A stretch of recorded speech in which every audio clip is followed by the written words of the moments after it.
Hello, everyone, and welcome to the first ever Heroes Hearth TFT FightNight show.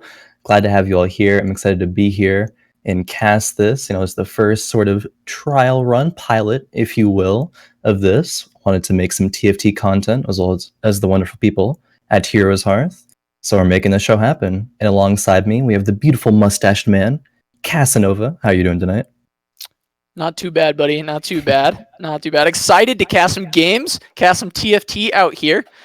You guys are probably wondering what the format will be for the TFT Fight Nights here on Heroes Hearth. What we're going to be doing is we're going to have them play 5 games. These 8 players that we've invited out here, they're going to play 5 games, and we have a point system. If you place in the top 4, you get points. First place gets 4 points, second gets 3, third gets 2, fourth gets 1. Everyone else gets no points. Sucks for you. Anyways, other than that, that's going to be the format. Just those 5 games, get those points out. But also we got bits.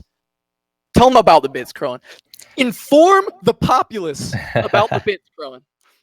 All right, so these bits here, 60% of all bits donated tonight will go to the players. First place, pretty top heavy. 25% of the bits goes to first place. 20% goes to the bounty, which I'll talk about in a second, and 20% also goes to the cast and the crew. So basically, if you cheer any bits, you'll be supporting everyone here tonight.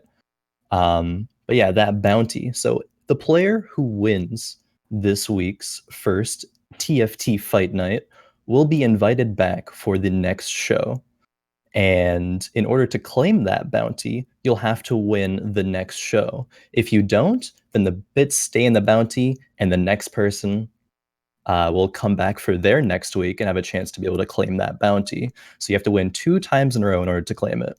We encourage everyone to cheer for bits because it helps everyone out here at the show. For sure, make sure to slam those biddies. Let's get it. Anyways, for sure. Go ahead and introduce you guys to all these players, these wonderful players we have here for the Friends and Family Night here at Heroes Hearth. First off, we got our girl Faye. Faye out here, already, I believe, D1 TFT? D2? Yeah. She's out there popping off, streaming TFT all the time. We got AlexDidz, been streaming a lot of TFT as well. You also may know him from his Dead by Daylight shows and Heroes of the Storm content here on Heroes Hearth. Breakfast Princess doing all of the graphics for these TFT shows we have. She did the Goons graphic, which I'm in love with. Got Kagirii, also known for her Heroes Hearth content and Heroes of the Storm streams. Mastashjake, who's a friend of Heroes Hearth, he streams as well. He's a newer TFT player, so we'll see how he fares against some of the more veteran players around here. Matloc, constantly putting out Heroes of the Storm and TFT content, doing YouTube and Twitch. Thunderous T, another beginner player coming out here, friend of Heroes Hearth, gonna show up, see what he can do. And Workhorse, we all know him. We all love him. Well, we kind of like him, I guess. But, he's out here competing, talking mad shit. Said for everyone he wins, for every lobby he wins, he donates 3 subs. So, we'll see. Matloc, called him back out, said he'll give 3 subs for every time he wins. But also, if Workhorse happens to win any games, which, we'll see if Ian can pull that off, I guess. Matloc's going to give out 5 subs to y'all in the chat. So let's get it. Some subs on the line, some smack talk already. See if the players, they'll be able to actually put some action behind their words, able to pull out those victories in the lobby. Should have some pretty fun matches. I know TFT has been huge recently throughout Twitch, and it's pretty new, so everyone's been super excited about it recently. I've been having a ton of fun playing it, been grinding out of my mind. I know you've been playing some as well. Super fun. Yeah, I've been playing what I can. Definitely like this variant of the auto chess genre the most. I've enjoyed it a lot. I did play League for 6 years, so I'm a bit biased, but I've enjoyed it a lot. I've been seeing tons of people enjoy it a lot, building a lot of traction, and I'm just excited to cast some games. I want to get in this, and it looks like we're starting out already with that carousel. So for this carousel, what are we looking for, Khroen? What are they getting? What are they getting? I mean, there's so many options. I like getting bows. Bows are pretty good, and rods and swords. But oh man, the players make the dash for what items they can get. Looks like Workhorse there isn't quite sure what he wants. Don't know if that's going to be quite the strategy to take those victories, those W's, and give those subs. But see him picking the Shen with the tier. See Faye over here with the Twisted Fate and the bow. Yeah, Workhorse hit us with an early not like this after seemingly not getting exactly what he wanted off the carousel. But we'll see what he works out with the tier. You can get some good early items like that static shiv. Definitely can help out a lot. Faye getting that bow as you talked about. TF not the best. We'll probably look to see her sell that on the first round and see what she can buy with that. She picks up a cloak, so that item. Let's talk about that item. What does that item make? What is that item right there, Khroen? So that item, combining a bow and a cloak, makes a cursed blade, which is very popular amongst some of the gunslinger compositions. As if you are able to get 4 gunslingers, it has a chance to where whenever one attacks, they will split their attack to 3 different targets. And cursed blade has a 20% chance to reduce the star level of the opponent's unit down to even 0 stars. So it's super good with gunslingers because they can just hit multiple people at once and shrink down all their stars, and their composition will be pretty easy to take down at that point. Yeah, so as we're scrolling through, we see Breakfast Princess got gold on her first round, so not an extra item for her. As we kind of cycle through, let's try and cycle through a few people here, see what they got on their first PvE rounds. Pyke gonna be able to win a lot of early rounds if she does hang on to that. Oh Gonna yeah, get a Pyke tier. is super Yeah, good. Oh, Hush. tier with the Pyke as well. Yeah, Yeah. not sure you'd want to make Yeah, Hush you this don't early want on. But it's been a very popular strategy recently to even combine a tier and a spatula on Pyke to make Pyke a demon, as demon compositions are pretty prevalent in this current meta. Yeah, if we can scroll to some others, we see Kagirii here has 2 bows. Ooh, she's dropping bows on him. She got bows. That she does. Now, a rapid fire cannon, when you combine 2 bows together, is also a very popular item. We'll see in the future if she decides to actually combine to make that item. But I generally, like waiting after all the first PvE rounds to see what items that you have, to see what your potential combinations are. You can't quite commit too early to what comp you want to run because it depends on what units you roll. Yeah, you got to take your inventory of your shop here. Take a look. Take a look at all the options, balance it out, figure out what you want, and then try and get as strong as you can so you can start streaking. Yeah. Now, we already have a tier 2 Fiora here from Mastashjake sitting on the bench for now, putting that sword on the Garen. Think about making a Shoujins. Perhaps will not yet. Actually sells it. I think that is something you can do to put an item on to kind of see what the combinations are. Ends up putting the Fiora in with a Bloodthirster. Now, I think Fiora is a pretty good early game unit. She's received some buffs recently, has a very high attack speed, so she's going to be able to have that higher attack damage as well as lifesteal a little bit to help her out in the early game. Yeah, for sure. Mastashjake, one of the newer players to TFT, hadn't played as much before, so being able to take a look at the items, seeing what they build, not quite as familiar as maybe some of the other players, definitely helping him out. But that's a good start, getting that T2, getting a completed item on it. It looks like Fiora is going to struggle with this one. Maybe the lifesteal is not quite going to be enough. Too many spiders blocking her ability. Yeah, She's not living a while, though. She had a pretty she's really good living. ultimate. Will she be able to do Wait, it? she Actually, living? it's Wait a minute. winnable. Wait a This minute. is actually winnable. The Oh, let's Elise go, has a Fiora. little bit of lifesteal on her own. All right, and he's gonna tie it. He's gonna go ahead and tie it there. Oh shit, Fiora. Okay, I see you. Yeah. So what happens when the time runs out there? Both players will actually take the damage from the units on the board there. So I think that's 4 damage to each player there. Now Yeah, we so see Thunderous. another Pyke for Thunderous T here. If he wants to pick that up, trying to look for that T2 Pyke. He hasn't bought it yet, but I assume he will. He's got one sitting on the bench already.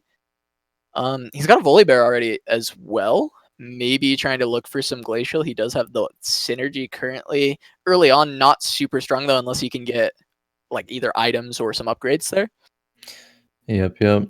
We see items he has on the bench make a Zeke's actually, and Zeke's is a pretty good item, especially early. If you line up your units, they all receive 15% attack speed. That's pretty good, but it turns out he's just kind of feeling it out for now. Maybe seeing what item he gets off of the next carousel. As that will be coming up in a couple of rounds here. Now, it does take the hit on this round. The Volibear not quite powerful enough yet, but maybe in a few rounds when he's able to pick up some more brawlers to give him the extra health for that synergy. Yeah, like interestingly enough, on our poll, like the options for best carry are Volibear or Volibear, but it seems like Volibear wasn't working out for him. But we'll see in the future if this Volibear can really ramp up, get that scaling going, see if he can carry this game out.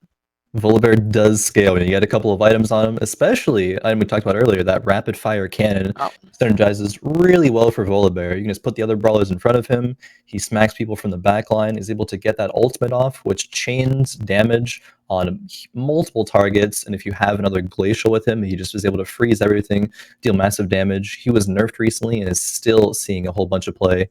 And we see Workhorse here with the Fiora. T2s, another bloodthirsty Fiora. That's pretty popular in this lobby right now. Haven't seen that a lot in general, but definitely seeming pretty popular within this lobby here.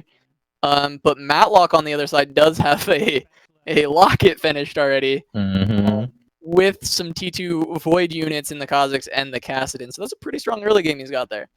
Yeah, lockets are especially good early. You usually want to be able to build a locket if you get those items early. 200 shield to your whole composition will definitely help you win streak. And in TFT, win streaking early on in the game is pretty important because you lose HP very quickly.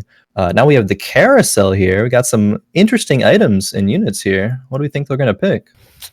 Well, we'll see. I mean, there's another spatula out there, but it's a $1 spatula, so I don't know about that. $3 bow, I expect to go pretty quickly here, as well as maybe that Morgana. I mean, Morgana's a unit that's like really popular right now, and it does have one of the components of Locket on it already, so I would have expected that to go a little bit quicker, but we'll see if it gets picked up at all.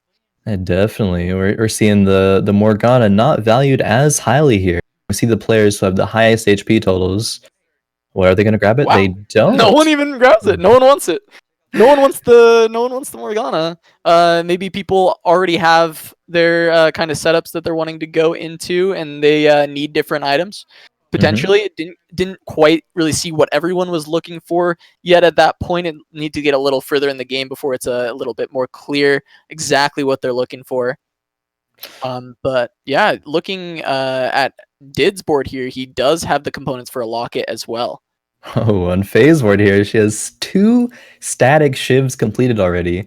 And Fiora, as mentioning earlier, has a very high attack speed. And what static shiv does is every third auto attack, it will chain lightning damage between all of the enemy composition that's in range. So, and she also got the noble buff here to give her increased armor, so she'll be able to survive probably this whole fight. And probably not, because that Kha'Zix, that magic damage, noble buff doesn't quite protect against that. Spoke too soon. Caster Curse coming out already. My first guy. Yo, she died. Yeah. That's crazy. That is crazy. Hey, the rest of the team, backed her up.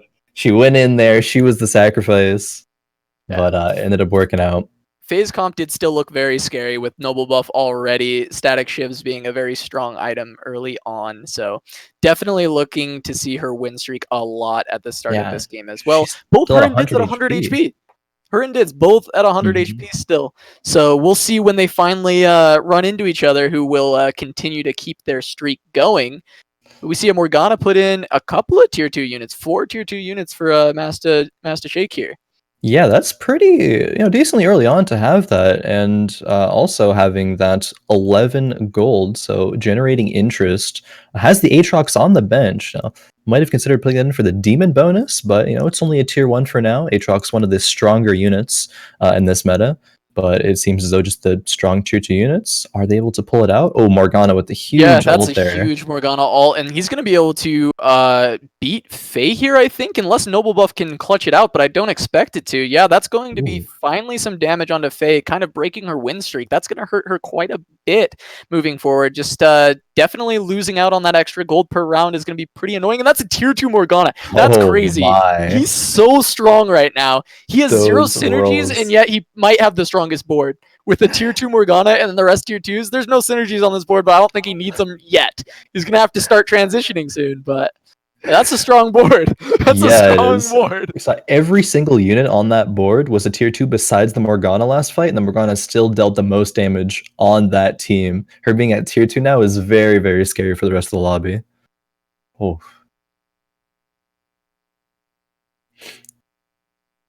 And we see Breakfast Princess here with some pirates and some gunslingers. Yeah. This is a strategy that has a hush on the pike. Yeah, did decide to finish that hush. That's a little like interesting. It's a good item, but usually you don't see it built this early. So we'll see if that pays off. Yeah, I wonder, because usually players are going to want to put that hush on one of the gunslingers, but it still gives some mana to Pike, and Pike is a very good unit, so it should be able to preserve some of this HP moving forward after this Krug round. Items, what is she working with here? She's working with a belt, a sword, and a spatula. Could make someone an assassin, could make someone a glacial, or just save them, make a Zeke's perhaps. Are we going to see the rerolls come in for these gunslingers, or do you think she's going to transition into something else here? I mean, it looks pretty heavily into gunslingers from here. Already a tier 2 Pike, a tier 2 Twisted Fate, Graves, and a Tristana with a Gangplank in there. If she's able to put fit a Lucian in here, then it would give 4 gunslinger bonus. We'll see if that's the route that she wants to take in a little bit. That belt makes a red buff when combined with a chain vest, and that's a very, very popular item for gunslingers. And up against Faye with a double static shiv, and she actually sold the Fiora, puts it onto the Ash. Do you think Breakfast Princess should have swapped in that Lucian for the tier 2 TF to get that gunslinger bonus rolling? Do you think that's a little bit stronger here? I think so, personally.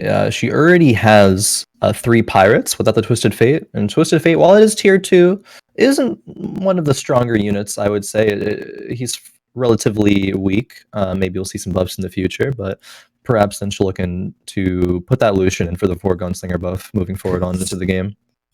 Workhorse with the massive high rolls. So the board we were looking at earlier that we thought was Mastashjake's was actually Workhorse board with all these high rolled T2s, the Morgana, and then we see him pick up 3 sets right here. He's gonna maybe find a chance to put this in. Do you think you'd put it in over any units you have in right now? Maybe Tristana? Yeah, I probably would. Tristana isn't really benefiting from any of their buffs right now. Either that or the Caston, perhaps. I would definitely consider. He was definitely thinking about it, moving the Zetter. I could see it. He was figuring out if he wanted to put it in, but decided not to, at least for now. Maybe when he levels up, that'll be the next unit that he decides to put into his composition here. This fight versus Kagirii, will the Morgana be able to pull through? Morgana very strong. Wait for the Morgana. Can she go? Does get the first part of her ult off, but not quite enough. Kagirii knocking Workhorse down a peg. Not really good for Workhorse if he wants to, actually hold true to his promise here by getting first place in some of these lobbies. I'll need to step it up moving forward here. Yeah, it would be pretty sad if he didn't give any subs out tonight. That it would. It'd be pretty unfortunate if that were to happen. But we see a T2 Pike on the bench here for Thunderous T. He's got another Pike on his bar right now that he could purchase if he wants to try and start working. But he's not even using the T2 yet. I'm trying to make what he wants to do with his comp. Because I think a T2 Pike would be good to have in right now. Yeah, definitely. Maybe for the Lysandra, he already has the 2 Glacial. The 3rd Glacial isn't doing too much. Could even replace the Volibear since it's tier 1, but I think maybe tier 1 Volley is a little bit better than the tier 2 Lysandra right now. It's a little hard to say in the early game. Lysandra ult is decent enough for tier 2 early on. Yeah, it's definitely not bad. Usually Lysandra is just really used for her synergies as opposed to the strength that she has as a unit. I mean, she does pull decent damage there. 2nd place, only under Kha'Zix, so it definitely wasn't a bad showing, but that tier 2 Pike definitely will be able to provide some assistance to that composition. Now we have the 3rd carousel here. Wait for it. Wait for it. Thunderous, I believe, is on 19 HP. He's in trouble. 3rd carousel already sub 20. But he's learning the game as we go. He's mentally scaling through the series of 5 games. So we may see an 8th here, but he can only go up. Exactly. I mean, mentally scaling, what we meme about it, is very, very real. Yeah, just I mean, all the things that you learn from game one, you can definitely apply those concepts moving forward. Be like, hey, what did I do wrong in the first game? How can I improve upon that? How can I make it better for the next one? I mean, the carousel does allow for a catch-up mechanic because if you are the lowest in HP, you're able to pick first on the carousel to get either the item or the unit that you want. Usually, people will pick items, as you know. You can buy units with money, but you can't buy items with money. But sometimes that unit just might be valuable enough to your composition.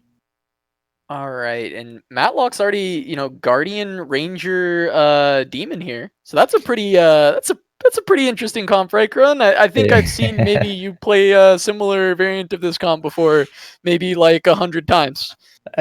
Somewhere around there, maybe, give or take a few games. But yeah, Matloc does have a good grasp of this game, if I'm correct. And so getting that Ranger, that Glacial, that Guardian is very strong in this current meta right now. Even the Demons pairing, because a lot of the Demons are so strong, as you know, we saw with the Morgana earlier, and Varus, one of the stronger Rangers. Varus and Ashe are kind of that pairing of really, really strong ones. And we see a couple of Elementalists on the bench that Matloc might want to put in the future. Elementalist is one of the synergies that people do run with the Rangers, able to win that round. And Finds his 59 HP. Yeah, it finds the cannon, Just so hit that'll his be cannon good. at the end. So we'll see. We'll see the next time we run into him if he's got his elementalists out there. But he did just pick those up. Did's going Ooh. for kind of wild Sork. See some Yordles comp here.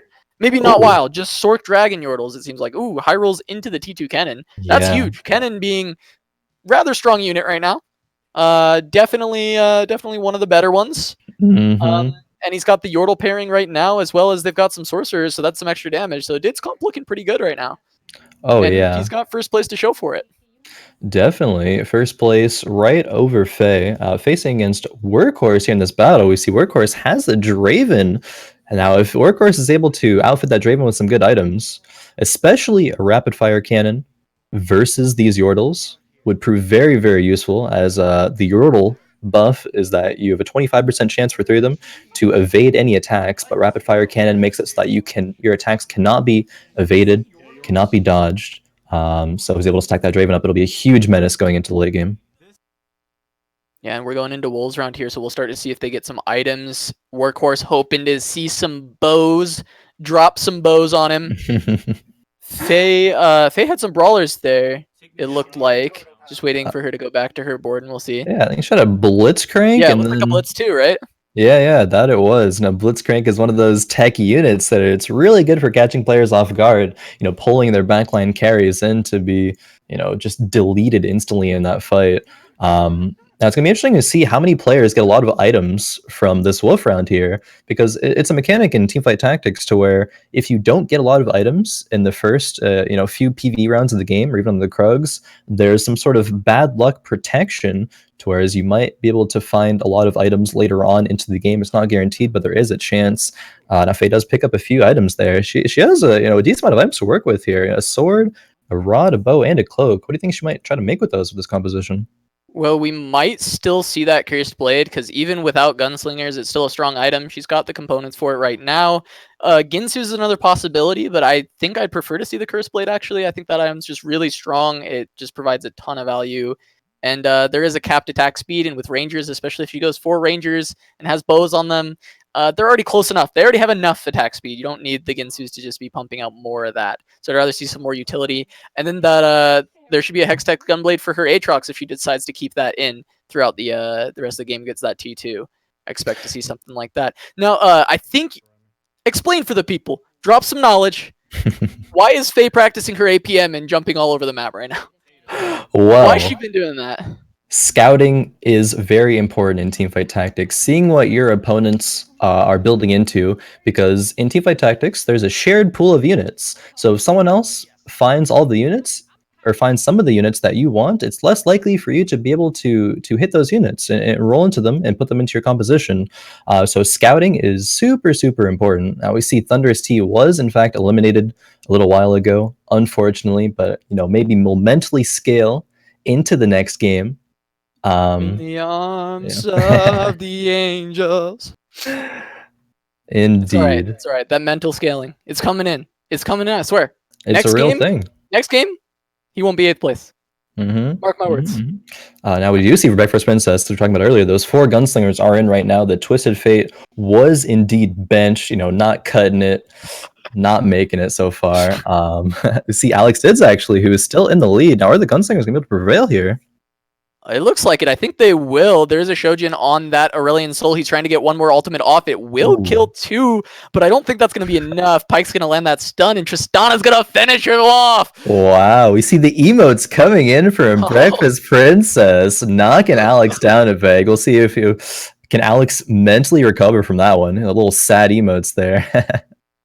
Yeah, the Gunslinger's coming online a bit. That Tristana is so close to tier 3. I saw there was another T2 and 2 more Tristanas. So she's 1 away from the tier 3 Trist. Probably been hard re-rolling for those. As she hits those T3s, her comp's getting really scary. And the fact that she was able to take Alex down, that's definitely big because his comp looks super good. Oh yeah, the fact that someone can beat Alex from such the dominant position he was in, it speaks very, very well of whoever's able to do that. And Breakfast Princess just was. Taking a look at Matloc here, has a tier 2 Kindred at this point, which is pretty early to get, seeing as Kindred is a 4-cost unit. Some of the harder ones to find, actually. Now, there's an option for Karthus, but decides not to buy it for now. Still rocking those 2 Rangers, Guardians, and Elementalists. Elementalists will summon Daisy here, that golem that you see, who is a huge, huge frontline tank and just allows space for your Rangers to do a lot of damage. Cannon ult goes off. That's huge. Yeah, it looks like he's holding on to a lot of Glacial here. He may transition into more of a Ranger Glacial kind of composition later on. Potentially he's trying to level up, so he might be trying to econ a little bit here. Yeah. I have to see. Now the 4th carousel round, we did just see Matloc take down Breakfast Princess, who took down Alex. So Matloc looking pretty strong here. Was that a locket on that Draven? Yeah, that was a full locket on that Draven there. That's pretty big, and that's a full Curse Blade. And who was that picked up? That was picked up by Breakfast Princess, the Gunslinger player. Getting a full Curse Blade is pretty nutty. We were talking about that earlier. That's going to be a huge pickup. We'll see if Breakfast Princess is able to stabilize moving forward. I believe that's 9 HP that she's on, so 1 more loss. AlexDidz sniping the $3 spatula from Matloc and hitting him with the Fedora tip. Really unfortunate. Matloc having to settle for the $1 spatula. I'm interested to see what they're doing with the spatulas here. I want to see how that plays out moving forward. I don't know if he's going for a fawn because it looks like he's setting up for a composition that requires quite a few units, or if he just wants to make someone glacial later on to try and get that like 4 or 6 glacial bonus. Yeah, I'm wondering if Matloc will decide to put 4 glacials in instead of the Guardians. Actually sells the Braum there. Wanted the items for the Volibear. Volibear very tanky with that Warmogs and that Zephyr. Doesn't have the 4 glacial quite yet though. Maybe wanted to put that Brahma instead of the Leona, as Leona isn't really giving any bonuses there. She's just a bit of a frontline tank playing against Faye, and Faye has those static shivs that's cleaving through all of Matloc's comp here. But the Kindred tier 2 Kindred is nuts here, getting a big ult down, and Faye, this is really close actually, but it looks like the CC is gonna get to Faye in the end. A lot of stuns actually landing from Matloc's glacials there, able to pick up those kills, and he's gonna, he's looking really strong right now, able to beat Breakfast Princess, able to beat Faye. We did see Workhorse, Kagirii both die, and Breakfast Princess is on what looks like 4 HP. I shouldn't try. Very hard to see. 5. I was close. 5 HP, 5 HP. But super low. So definitely, she was on 9 beforehand, I believe. So took a very, very small loss. Just to be really, really careful about those in the future. Now lining all of her composition up in the back line. Tristana being protected by those melee units. If there was any assassins jumping onto the back line, they would probably have to get through that Gangplank and Poppy first. Tristana in the back line. She did pick up that Cursed Blade. I didn't quite catch who that Cursed Blade was put onto. But I think it's going to be the end. No, I think it's on the T2 GP on her bench. I think it combined because it was on a GP. I think it combined and she ended up keeping it.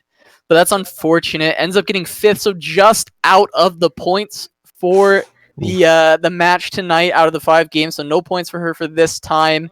Faye's going to find another Kindred here, trying to get to that T2. She's going to be 1 away now. Already on 4 Rangers. She's got the Phantom bonus, and she's got the Guardians. Oh, yeah. Phantom, definitely an interesting bonus there. Definitely one that's really fun and interactive for everyone involved, I think. Oh yeah. What Phantom does is it sets a unit to I don't remember exactly if it's 200 or 100 HP, but it sets a unit at the start of combat really low. And now she pairs that with the static shivs, and static shivs will proc damage pretty much instantaneously with those high attack speed rangers. So it will pretty much instantly delete a unit. She gets a couple of items here. That's a lot of swords to work with. I wonder if she'll end up making an Infinity Edge or something to put on one of her rangers. Not some of the best items to go with this composition, but definitely some that are functional. She's in the lead with HP, so she has room to decide where she wants to go from here. Yeah, she could potentially econ a little bit to try and make her way to eventually level 8 or level 9. But it looks like she really wants to find that tier 2 Kindred right now. Oh yeah. I'm trying to think, what else would she be looking for right now? What else would be like something that she'd want for this comp? Well, leveling up, she isn't really close to any other compositions besides for the nobles. She has 2 nobles in, but 3 nobles at this point in the game isn't really that great. So probably just a frontline unit. In this composition that I've run recently, I enjoy putting in a Sejuani to benefit a little bit from that Guardian buff, be tanky, and provide massive CC potentially to the enemy teams. All the Rangers deal a lot of damage. We see that Karthus. Is that a tier 2 Karthus that I see in the back there? That is a T2 Karthus, and the Kindred not able to get her ult off there, so Karthus lays down the hammer with that ultimate, taking out 3 of those Rangers in the backline. So much damage. Really needs that T2 Kindred so that she'll be getting those ults off a little bit quicker in the future, because I think that Faye's comp is strong enough to win even versus that tier 2 Karthus as long as that Kindred ulti comes down. Yeah, that's gonna be one of the deciders in that matchup versus the Rangers and that tier 2 Karthus. Tier 2 Karthus is such a strong unit. I believe the ultimate will deal damage to 7 targets on the enemy board. That is gonna be insane. I wonder who's gonna be able to deal with that in the near future.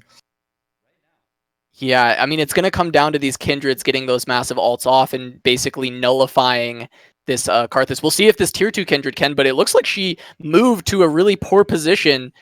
Leona ult going to land on top of the Karthus. That'll help a lot. The Shyvana's going to die before he gets too much damage. Out GA procking onto the Ashe.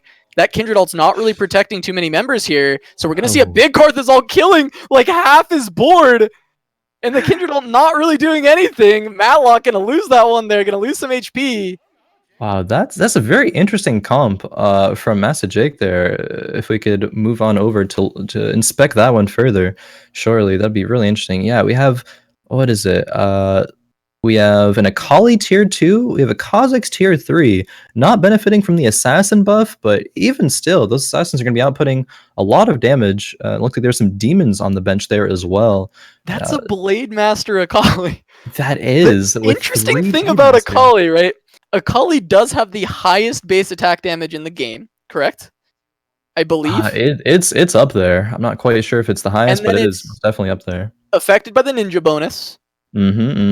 She has an Infinity Edge. Yeah. That's a lot of attack damage. And a Zeke's on top of that one. Blade Master in order to attack a lot faster and get those double attacks. So if you don't kill him the first time, you'll kill him the second time. The Swain staying alive for now. It's not going to die to the Karthus, so it will be able to find the win here.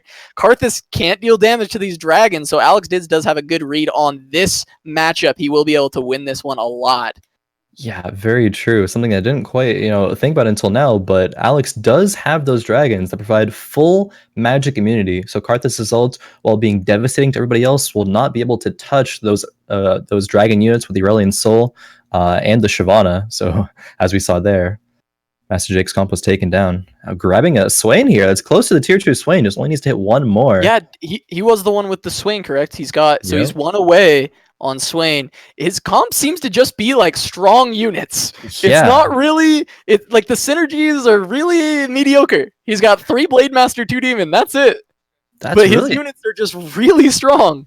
It's really interesting to me actually, because in other auto chess genre games, there was the sort of strategy of just building strong units, but in teamfight tactics, a lot of weight is put put into the synergies, because it's pretty easy to achieve synergies of either like, you know, two, that you only need 2 units or maybe 3 units for. Sometimes you'll build up to those higher ones. We see 3 sorcerers put in here for AlexDidz and a tier 1 Karthus. It'll be really hard to find a tier 2 Karthus, as there are only 10 of the 5 cost units in the game. So if 3 Karthuses are already possessed by what was it, Mastashjake, there's only 6 more Karthuses in the pool of 5 cost units to find. Oh, this is a lot of damage going on to Deets here. So many units still alive. He almost goes down. Oh 34 damage onto Deets. We'll see if he can stay alive long enough to find that tier 3 Aurelion Soul that he's super close to. He needs 2 more. Pretty unlikely though, because he's sitting on 3 gold. He'd have to high roll really hard right now. But yeah, Matloc does 34 damage. He leveled up to 8. He did hit that Force of Nature. We missed it, but on the last round of PvE, he probably found another spatula to finish out that Fawn. And he's got a T2 Sejuani. Matloc's got a really insane comp right now. Yeah, 6 Glacials with Guardians and Elementalists. This is a very, very scary composition here. You know, not too many items for the Rangers, but he ran into Faye. This is going to be a showdown of the night right now with these 2 compositions going at each other. The Guardians popping off those bonuses. Ash Arrow going to land down onto the Sejuani, trying to prevent her from ulting. A lot of damage from the Rangers. The 4 Rangers seems to be doing the trick, getting enough stuns and damage out, but a huge Sejuani ulti probably won't be enough though. Only 2 Rangers remaining in a GA. Will Faye kill Matloc here? No, 28 damage, probably not. It's going to be a lot, though. Yeah. 19, putting him on 8 HP. Faye's comp with the 4 Rangers in the Glacial, having way more damage, seems to prove really effective in that Phantom doing work with getting a kill right away. Yeah, as we just talked about those items, you know, not many damage items on the side of Matloc there. Just had more survivability items, but Faye with triple static Shiv and Infinity Edge and Bloodthirster on the Varus, that is going to be huge in the DPS of these fights. I'm not sure that anybody else will be able to match that in terms of just raw damage output. Yeah, it seems like not. I thought Matloc had the comp that might be able to carry him to those 4 points from this game, but it looks like Faye might steal that away. We have 3 people at very low HP, single digits on each of them. We're going to have to see how these next fights play out, because that's going to show who's getting points in this first round. That's going to show who's getting the big money. That's 4 and 3 points, getting that first and second, and then the 2 and the 1 for the third and fourth, respectively. Oh, yeah. We see Mastashjake did hit the tier 2 swing. Someone was it Alex? Did we lose Alex to Dragon? Oh, because he's the sorcerer comp. Still died to well, no, they changed it so Dragon isn't as bad for sorcerers anymore. It's still not great, still harder, but it's not as unbeatable. Maybe the Dragon had a Dragon Claw. I did not see. I didn't notice. Oof, yeah, that's unfortunate. That's a rough one. That is definitely a rough one. Yeah, Dragon used to have magic resistance, but they did take that out of the game. But it's still a struggle for Dragon compositions. Now Faye does get the clone here. Cloned armies are weaker. Who's going to win between the fight of the other 2, Matloc and I'm losing the name, but between Matloc and Jake, we're going to see who's going to get it. Mastashjake. Faye easily beating the clone. Of course, we have the Karthus ult going to land. We still have a Kindred ult might come out here. No, the demon gets mana burned by the demons, and Matloc's gonna die. Man. If that Kindred ult came out, that could have changed the fight. It could have changed it completely. Demon took it away. Jake, who we were told was new to the game and is running basically no synergies, looks like he might get second this game with those just this strong T2 units. Karthus, T2 Swain. And then T2 Akali, T2 Aatrox, T2 Shyvana. These are just strong units. These are just downright some of the strongest units in the game in general. Akali been nerfed recently, but that was more just assassins were nerfed. Akali is still a strong unit. Yeah, Akali is still strong. She was nerfed a little bit as well on top of the assassins, but still making it work here, reaching the top 2 of this game. I wonder if the other strong units with the Karthus ult here and the Swain ult will be able to do it. Oh, I think the Karthus ult didn't actually go off there. Yeah, Faye's got a Kale as well as the Kindred now. Yeah, that's going to be a lot of survivability coming out of her comp, and still too much damage, all those static shivs. Faye's going to take the first game, getting 4 points for herself there. Oh man, that is Mastashjake huge. gonna pick up 3 though. He's picking up 3. Yeah, Not too bad. definitely not too bad. All right, we're going to be getting a short little winners interview, I believe, for game 1 with Faye momentarily. Faye, how you doing? Congrats on the victory, game 1 there. I mean, you had some. Figured. What was that? Figured I would just bust out with like the strongest comp from the get go. Show the dominance. Yeah. You gotta teach these fools. Teach them. Now Talk to I can them. just go, Talk to them. I can just go Wild Sark every game. Oh, that's the strategy that Okay. you're doing? Okay, we'll be watching out for that. But I mean, those items you had last game, the triple static shiv, and then I believe Infinity Edge and a Bloodthirster, as well as, what was it, a Zeke's on your Vars? I think it was Locket. Oh, it was Locket? All right. So you're gonna have to top this game though. Next game, we need 4 static shifts. Ooh, I got really lucky getting 3. I don't know if I can get. Yeah, 4. but we need 4. We need do 4. need 4. Hey, you said before you liked running static shivs on your Wild Sork as well. Maybe we'll see like a That's triple true. static That's shiv true. Ari. That's true. All right, I'm down. I'm down. Take the spirit of Claudius and build static shifts. True. I will challenge It's true. Claudius. Claudius, a very high-ranked player, known for in the PBE and in the beginnings of when TFT was launched, really liking those static shiv items. Faye kind of channeling that here. But yeah, congrats on your victory on game 1. Thank you. Maybe Wild Sork will be able to get you another one in the next game. Hopefully. All right, best of luck. Thanks. All right, I believe we have some updated scores for game number 1. Yes, we do. We have Faye in the lead, 4 points, with Mastashjake, one of those new players, but holding second place right now. Matloc in 4th with 2 points, and AlexDidz, Matloc in 3rd, sorry, and AlexDidz in 4th with 1 point. Now, a good thing about this format is that 5th through 8th, they didn't lose any points. They're all at 0, so there's a lot of chance to catch up here in these next 4 games. We'll see if anyone's able to learn from, perhaps the mistakes that they made in game 1, or maybe they just rolled a little poorly, got unlucky. We'll see if they're able to, challenge Faye in the lead here. Yeah, we'll see what happens. Big chance to fight back if you're hitting those first and second place finishes, trying to keep the other winners off the ladder, keep them at that 0 points. But we will try and go into another game as soon as we can and keep this ball rolling. Definitely. Now, again, if you want to support the players, the staff and crew here, the casters with myself and Casanova, cheering bits is going to be quite the wonderful way to do that. The bits are split between everybody here. A lot of it will go, a large portion, 60% goes to the players, 20% will go to the bounty, which out if a player wins, they'll be invited back next week to be able to have a chance to claim that bounty. It's just a wonderful way for you to support the channel and everybody participating here. We're actually into game number 2, starting at the gates on the carousel, and it's a mad dash for the units. It's a mad dash. Cannot see what everyone's getting, but it looks like Breakfast Princess has yet to grab something yet. She's gonna... Oh! Didn't pick up the $2 BF sword. Looks like she's gonna get... I think it was a $2 chain vest. I didn't see who it was attached to, though. I'm not quite sure, but something good, if you don't manage to pick a unit in time, is that the game will give you the highest cost unit, so that you won't randomly get, a 1 gold worth unit with an item that you maybe didn't want. So a little bit of ways. Oh, it's actually the Shen with the belt that Breakfast Princess picks up here. $2 belt here. Not too bad. Some good items with belts, or especially Zeke's. Zeke's Herald early, providing attack speed to the whole team. See if she's able to pick up a sword in the next couple PvE rounds.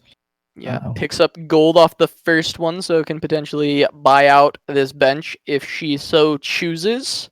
Yeah, no pairs, unfortunately. No pairs. But usually players will want to sell the unit. If they don't want it, maybe sometimes you'll want the 2-cost unit that you pick up from the first carousel, but usually a popular strategy is selling that and buying everything that you're offered on that first roll, all the 1-cost units. We do see... Set yourself up. Try and get some of those pairs. We see a couple of pirates here from Mastashjake. Maybe we'll be looking for that 3rd pirate. Now, there is Tristana as a gunslinger. Pick the Tristana up. Yeah, maybe. If Mastashjake gets gold here from this PvE round, then we'll pick that up. But we will see here the Darius and the Pike in for now. Pike, one of those strong units. And Darius, one of the things that Darius is mostly used for is his Imperial synergy, maybe his Knight synergy early on. Actually, Mastashjake gets a sword, which does make the Zeeks. See if he's wants to make that in a couple of rounds. Didn't get the gold, so didn't pick up the Tristana. But yeah, Gunslingers with the Pirates. We'll see if he wants to transition into that, or if he wants to do something with that Darius, the Imperials or the Knights. Kagirii's got a Negatron cloak here. Could go into a disarm item with her Gunslingers if she picks up this Tristana. Maybe going into Gunslingers, maybe not. Yeah, there's already 2 there, and Swordbreaker, which is that disarm item, I believe it's a 25% chance to disarm for 4 seconds. Pretty strong with Gunslingers, as we described during the last game. The Gunslingers benefit very greatly from on-hit effect items as they shoot multiple targets. So gets another either item or gold there. See what she picks up momentarily. When she goes to grab that box. Or a GA, would that be a sword? Yeah, another. Wow, 5 total items here from Kagirii. Kind of high-rolling items here. 5 is definitely more than you usually will get at this point. Ended up not wanting that Tristana either to build into Gunslingers. It looks like a lot of people kind of avoiding the full Gunslinger route right now, just grabbing a few of them for the early game and then looking to maybe transition. Oh yeah, Gunslinger is one of the strategies that is very effective if nobody else is going Gunslingers, because you're able to roll very aggressively early to pick them up and get maybe even an early 3-star of a unit, finding 9 of the same unit to make that 3-star. A lot of Gunslinger strategies in this meta they like doing. AlexDidz here does have an Ionic Spark on the Wreck side. Now that's a really strong early game item. If an enemy casts a spell, they'll receive 200 true damage. So when that Kha'Zix and Pike are going to ultimate here, yeah. Oh, did it not actually work there? Wait. I think weird. I don't know. Maybe it did. Just didn't catch it. No, it kind of looked like it didn't. I think because I saw that you saw that 300 popped up, but I think that was a Kha'Zix Q. Yeah, right? I'm not sure. Now I'm not sure if he put it in a little bit late, because I've discovered a bug recently, to where if you put Ionic Spark in after the round begins, then it might not work. But it'll be something to. It's still a strong item. Hopefully, it'll work in the future. We got 3 tier 2s here from Workhorse. Pretty strong start, actually. Shiv as well. Yeah. Got a Shiv on the Tristana. We'll see if he decides to put the Gunslinger. Do you think it's ever worth taking out one of these T2s to get Gunslinger bonus for this Shiv Tristana? Probably not, right? Yeah, probably not. Having 2-star units at this point in the game is pretty strong, and sometimes it'll even beat out the strength of having one of those 2 pair synergies with the Gunslingers, especially if you're putting in a weak unit like that 1-star Graves. Not quite strong there. We see Matloc here facing the Shiv proc in this time. Yeah, the Ionic Spark damage really coming out there. He's able to take out Matloc. Matloc does have a pair of Mordekaisers on the bench. We'll see what other pairs that he ends up rolling into here. Few items on the bench that will decide what he wants to build into after that carousel round. There is a static Shiv. There's a bow and a tier there. So if he ends up going Rangers, has a Zed with the bow as well. Yeah, definitely. Really strong. Oh, finds a Mordekaiser, puts that in. Is able to find another one as well. There's a pair of Zeds if he wants it there. Yeah, well, actually, there's a 3rd Zed on the board there. I didn't quite see. So that makes a tier 2 Zed. Pretty strong early game here. It's definitely going to be good. He's got the Knight synergy as well, the tier 2 Mordekaiser to try and tank up a little bit. Early on, it's still strong, especially if it gets the ulti off. It does a lot of damage, at least for the first couple rounds. Falls off very quickly, though. Yeah, that it does. We see Thunderous T here looking to make some moves in this game. Finding his redemption, the Varus ulti doesn't quite go off. Takes a pretty big hit there from Workhorse with 3 of those tier 2 units. Gonna be doing a lot of damage, dropping Thunderous down into last place for now. But that's not the worst, seeing as he does get first pick on this next upcoming carousel round. We'll see what unit or what item he wants to pick up. Has a few on the bench there. Maybe even one of those, units. Maybe a Morgana will be here again. We don't, but we see a Kennen. Kennen. Yeah. And he's got a Giant's Belt, which can build into pretty good items for Kennen as well. Yeah, if you going for that Volibear though with the tier. Tier is actually a really good item for Volibear, I think, because you can either make Volibear into a demon, which has him start off with 40 mana to get that ultimate off faster, or you can combine that tier with the cloak to make a hush for AoE silences on the whole enemy team. It's super powerful, I think. But yeah, that cannon with the belt, if you combine that with the rod, makes some Nomicon, which recently got buffed and does pretty insane damage, especially on a cannon who's going to be hitting multiple units at once.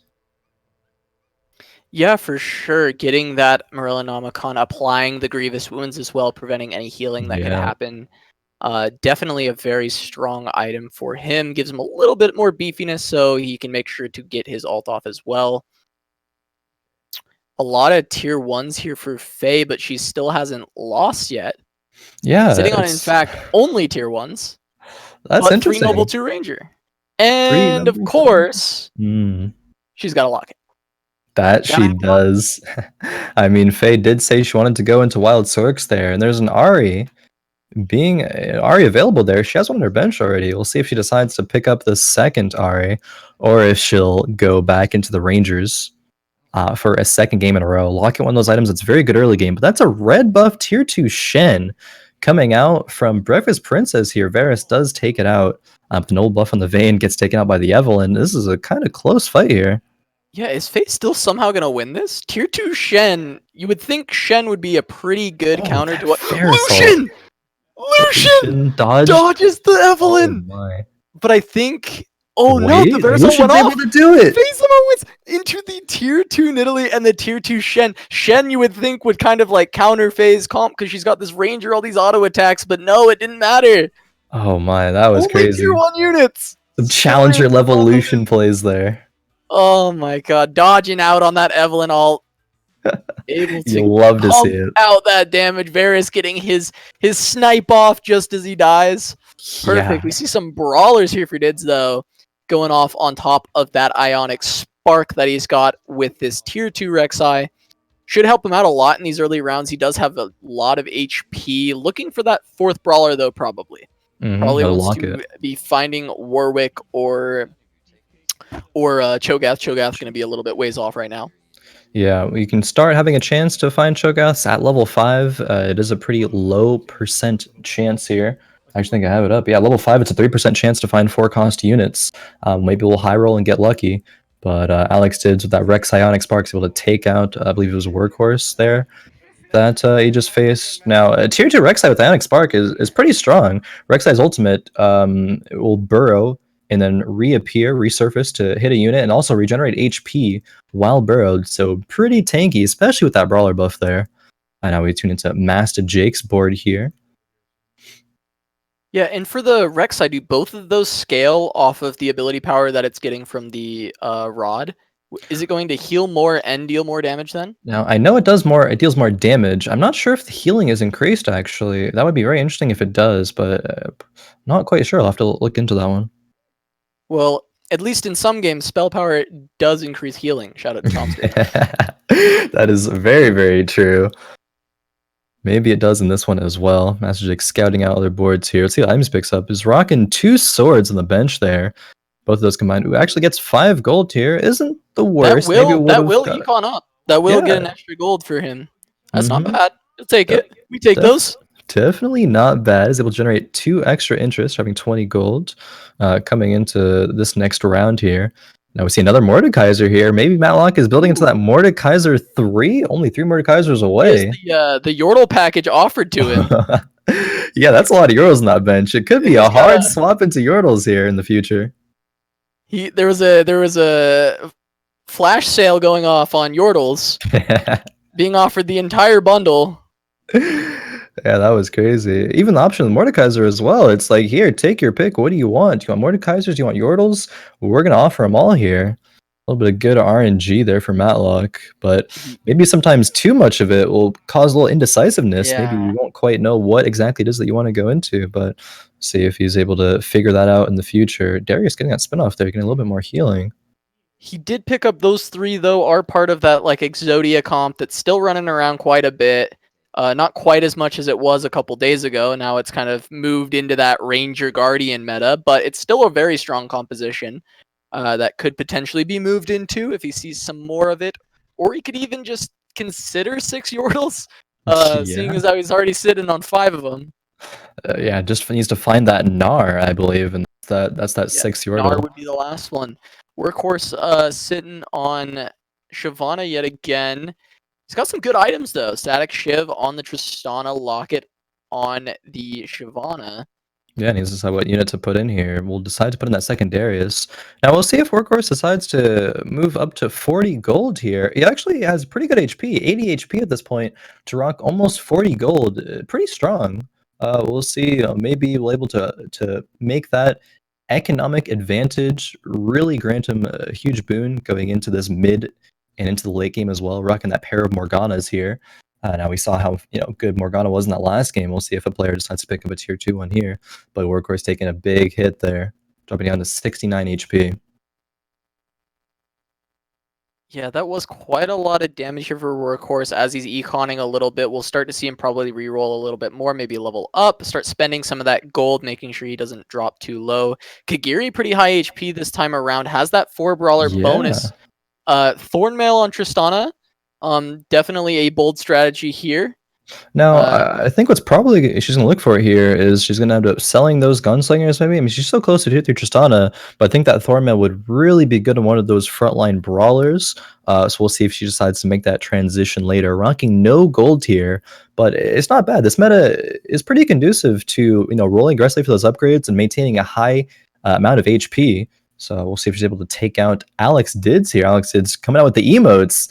The Blitzcranks hooking. He found his Cho'Gaths. So they're both sitting on 4 brawlers here. We see the Volibear proccing for AlexDidz, trying to pump out some damage. We got the Curse Blade and the Zeeks on the Warwick. He's trying to kind of demote some of Alex's units, and it looks like Kagirii is just a way stronger version of Alex right now. A lot more of these upgrades, a little bit better on the items right now. Oh, yeah. Able to do some decent damage over to Didz. Didz hitting the emotes, emo from I Leona, lost. trying to see what happened. Oh, it seems I have lost my HP. Seems I have perished in this fight. Yeah, actually, that Cursed Blade did a lot of work in that fight, reducing the Rek'Sai with that embark down to 0 stars and able to take that out so that they weren't taking as much damage from that Ionic Spark. But we see here, we see a spatula being taken, a couple spatulas being taken. Yeah. What else is looking good here? What's looking tasty? I mean, that bow on a 4-cost unit, that would immediately jump out to me. Especially a lot of compositions now run bows for either static shivs or rapid fire cannons. Yeah, that's picked up by Thunderous T. Able to snag that one. Definitely very, very appealing. Kagirii, see what she wants to pick up here. She's deciding. Picks up the tier on the Elise. Didn't quite pick the Morgana tier. I wonder if she actually wants Elise as a unit. I wonder. We'll have to see. We go over to Kag's board. It looks like no, just she sells doesn't have it. Just sells it. It's deciding what she wants to put that tier on. As an option if she did want to go that route. But it looks like she's staying strong, staying loyal to these gunslingers she's got here. Still, I think, hanging on to hope for that tier 3 Tristana. She's re-rolling, trying to look for it. Lucian's here and try and replace the Graves with Lucian, especially if you're just going to run the 2 gunslingers. Oh yeah, Lucian, a very, very strong unit. And she already has one on her bench, so we'll probably pick that one up after she figures out it is what exactly direction she wants to take. That's a massive Cho'Gath. Cho'Gath. Oh, the cannon. Like these brawlers are going to be tanky enough to just kind of run through these Yordles here. Yeah. Matloc with his Yordle bundle. Not sure if he's regretting that pickup or not, but Kagirii is one of the stronger people in the game currently. However, Faye still sitting on 100 HP. That's crazy. She had a bunch of just tier 1 units for so long. What's she got now? Oh, she has upgraded those units into tier 2s. Most of them are still tier 1 Aatrox and tier 1 Fiora, but is able to acquire a second Locket and a Morellonomicon on that Pyke. Now, when Pyke dashes through the whole enemy team, he'll apply that Morellos with the damage and the grievous wounds to multiple units, if not the whole entire team. Rocking a very strong composition here. 3 nobles, 2 demons, 2 rangers. I would say, no surprise that she's still on 100 HP. Has the Dravens and the Yasuo on her bench if she wants to transition into Blade Masters, as she already has that Aatrox Blade Master on the field there, fighting against Workhorse here. Yeah, interestingly, we saw Faye pass over a Fiora during this reroll phase. I'm not sure if it was a mistake or if she's looking to replace it in the very near future, so didn't even want to bother picking it up. But she's sitting on tier 1 Fiora as well. That is but true. she's still super strong. A lot of damage to Workhorse again. He's not happy that he ran into Faye here. Was in the wrong neighborhood. Wrong time. Jumped by a bunch of rangers. Yeah, Faye, really, really spooky there. Yeah, she'd have 2 Blade Masters, but we'll probably drop that Fiora in favor of the Yasuo and the Dravens. We see Breakfast Princess coming out here with a tier 2 Elise to has those 2 demons, 2 assassins actually. I wonder if she has the Kagirii on our bench with 3 assassins. I wonder if she'll end up utilizing that to any extent there. 2 Blade Masters as well. She's really close to a lot of synergies. 2 Shapeshifters even still too, with the Nidalee and the very close to Elise. quite a few. She may look to level up and try and get some of these synergies finished. Maybe I think she's really hoping for some spatulas here, try and make people either Blade Masters or Assassins to try and finish off these synergies. Looking for that Gnar, maybe finish off Shapeshifter. We'll see what she really wants to go into. Is able to pick up a tier and a rod. No spatulas here. Not quite. Those do make a Ludens together. Isn't really what you want at this point in the game, is it? Not really. Ludens is a pretty good early game item to sort of, minimize how weak maybe your early game might have been. But scaling into the late game, Ludens isn't really going to be made by many people. We'll see what she wants to do with those items in the future. Mastashjake here with a lot of assassins on the bench. Running Darius is an assassin. Assassins, actually. Wait, maybe there's 2 Imperials. Maybe once he finds a Draven, would want to sell that Darius and put the Draven in and make Draven an assassin. That is a thing that people have done in the past. I wonder if that's going to be the play there in the future. Yeah, we'll have to see. Queuing into Faye here, we'll see how he can do. Faye's still looking rather scary. Let's see. It looks like the Rengar's getting some good crits, trying to move in. He's going to get another ult off. He might be able to get a crit off of that and finish off this Vayne. Oh, the Rengar does it. Faye finally loses her streak. Mastashjake getting that damage down. The 6 assassins popping off. He finds a Katarina there. Looks like he'll be able to buy that. But Faye finally getting a T2 Draven to throw in there, getting 3 Blade Master synergy. I think she already had that, but now is swapping out some of her previous Blade Masters with the Fiora finally coming out. Yeah, finds a tier 2 Morgana. Probably not. No, she just probably not. Yeah, she's going demons instead, it seems like. Yeah, maybe Faye a little frustrated there that she didn't find that Draven upgrade sooner. Does stop that win streak, so I think she was even maybe up to a +3 gold win streak there. When you do have 8 wins or higher, you get +3 extra gold per round. So not able to hold on to that one, but the 6 assassins really proving that they're strong. They're forced to be dealt with here. Now she's facing AlexDidz, was able to clean up his composition, dropping Alex down fairly low here. Big oof. Big oof on that one. Dropping down to sub 20 HP. He's looking rough here, looking like he may go down at a lower place, not going to finish on the winner's podium on this round, not going to get any points this time, it seems like, unless he can turn it around. I don't think he has too much gold, so he's got to hope for some high rolls. It does look like Matloc's looking for that 6th Yordle, but has not been able to find his Gnar. Yep. Should be aggressively rolling for that. I would buy that Kindred, try and get some of these 4 costs out of the pool and try and pick that up. But Phantom with it as well. He may want to level also. Try and level, get that Gnar in, because keeping Phantom in with the Sorcerer upgrade, that's pretty good as well to have. That it is. 3 Sorcerer, 6 Yordles is the comp you want to be with these Yordles here. Has the Force Nature on the bench to provide an extra unit slot. Oh, it depends on what these... Oh, actually does, make the Draven an Assassin. So, wait, was that a Workhorse? Or no, Mastashjake Assassin?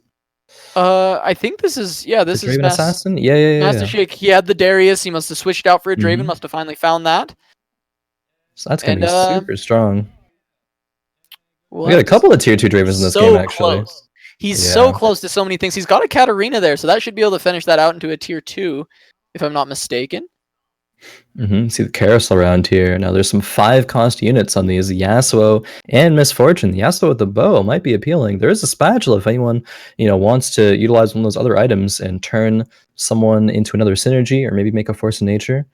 Yeah, if Faye can find a tier as well as that spatula, never mind. Thunderous T gonna take that away. He's also sub 20 HP as well as Workhorse. Yeah, we got a few players dropping low here. They're going to be scrambling to spend all of their gold and try to stabilize as to not be one of these first people out. Try to make it into the top 4 to collect some points. But not everybody's will be able to do that. So we'll see who ends up hitting the upgrades, who ends up making the items that they need to really advance into this top 4 when so many players are so low. See, he ended up missing that Kagirii there, so he's not going to get that tier 2 cat in. Breakfast Princess still on very close to finishing some synergies, but not quite having them here. 2 tier 2 Shens and 2 tier 2 Evelyn's in. Yeah. Now, an Anivia being picked up here, but doesn't really fit into the composition that Breakfast Princess wants to form here, so passing up on that. There is another Aatrox, though. Oh man, Breakfast Princess is close to a lot of upgrades, close to that Shen, that Evelyn, a Draven 2, Aatrox 2. She's going to be rolling. I mean, she's on 59 HP here, so not in too much of a hurry to find these, but she's got a little bit to play with. Yeah. Those Evelyns actually end up killing the Karthus before his ult can go off, probably saving her a ton of HP here. Ooh, the Glacial. Yeah, that stun stopping Evelyn from ulting once again, which would have probably taken out 2 more units, saving a little bit more HP for Breakfast Princess, but instead she's going to take the full brunt of that. But still on pretty high HP, so she's feeling all right. We did lose Workhorse on that round. Oof, we did. Thunderous T moving up. What'd I say? He wouldn't finish 8th this round. Mental scaling coming out for Thunderous T. Oh, He's ready. He's going for some points. Definitely. Ooh, that Sejuani pickup and a Poppy. We'll see if he sells something to pick up this Poppy here. Yeah, that would be a Poppy too. He's trying to buy it, but doesn't realize he doesn't have enough gold yet. But now he's going to sell it. Picks up the Poppy. He's got it. He's got enough for Blade Master on his bench here, but he has no Blade Masters in, so that's going to be pretty worthless for him. But a bow and a spatula, not bad items to have if he can survive through this chickens round, which he should unless he dies here. Yeah, I'm not sure. Was that a tier 3 double Thornmill Shyvana? All those Rangers are just gonna reflect all that damage back into themselves and just die. Wait, is Thunderous T gonna die? Oh my god, he falls just before chickens round. He will go down in 6th place, moving up in the world, 2 ranks up.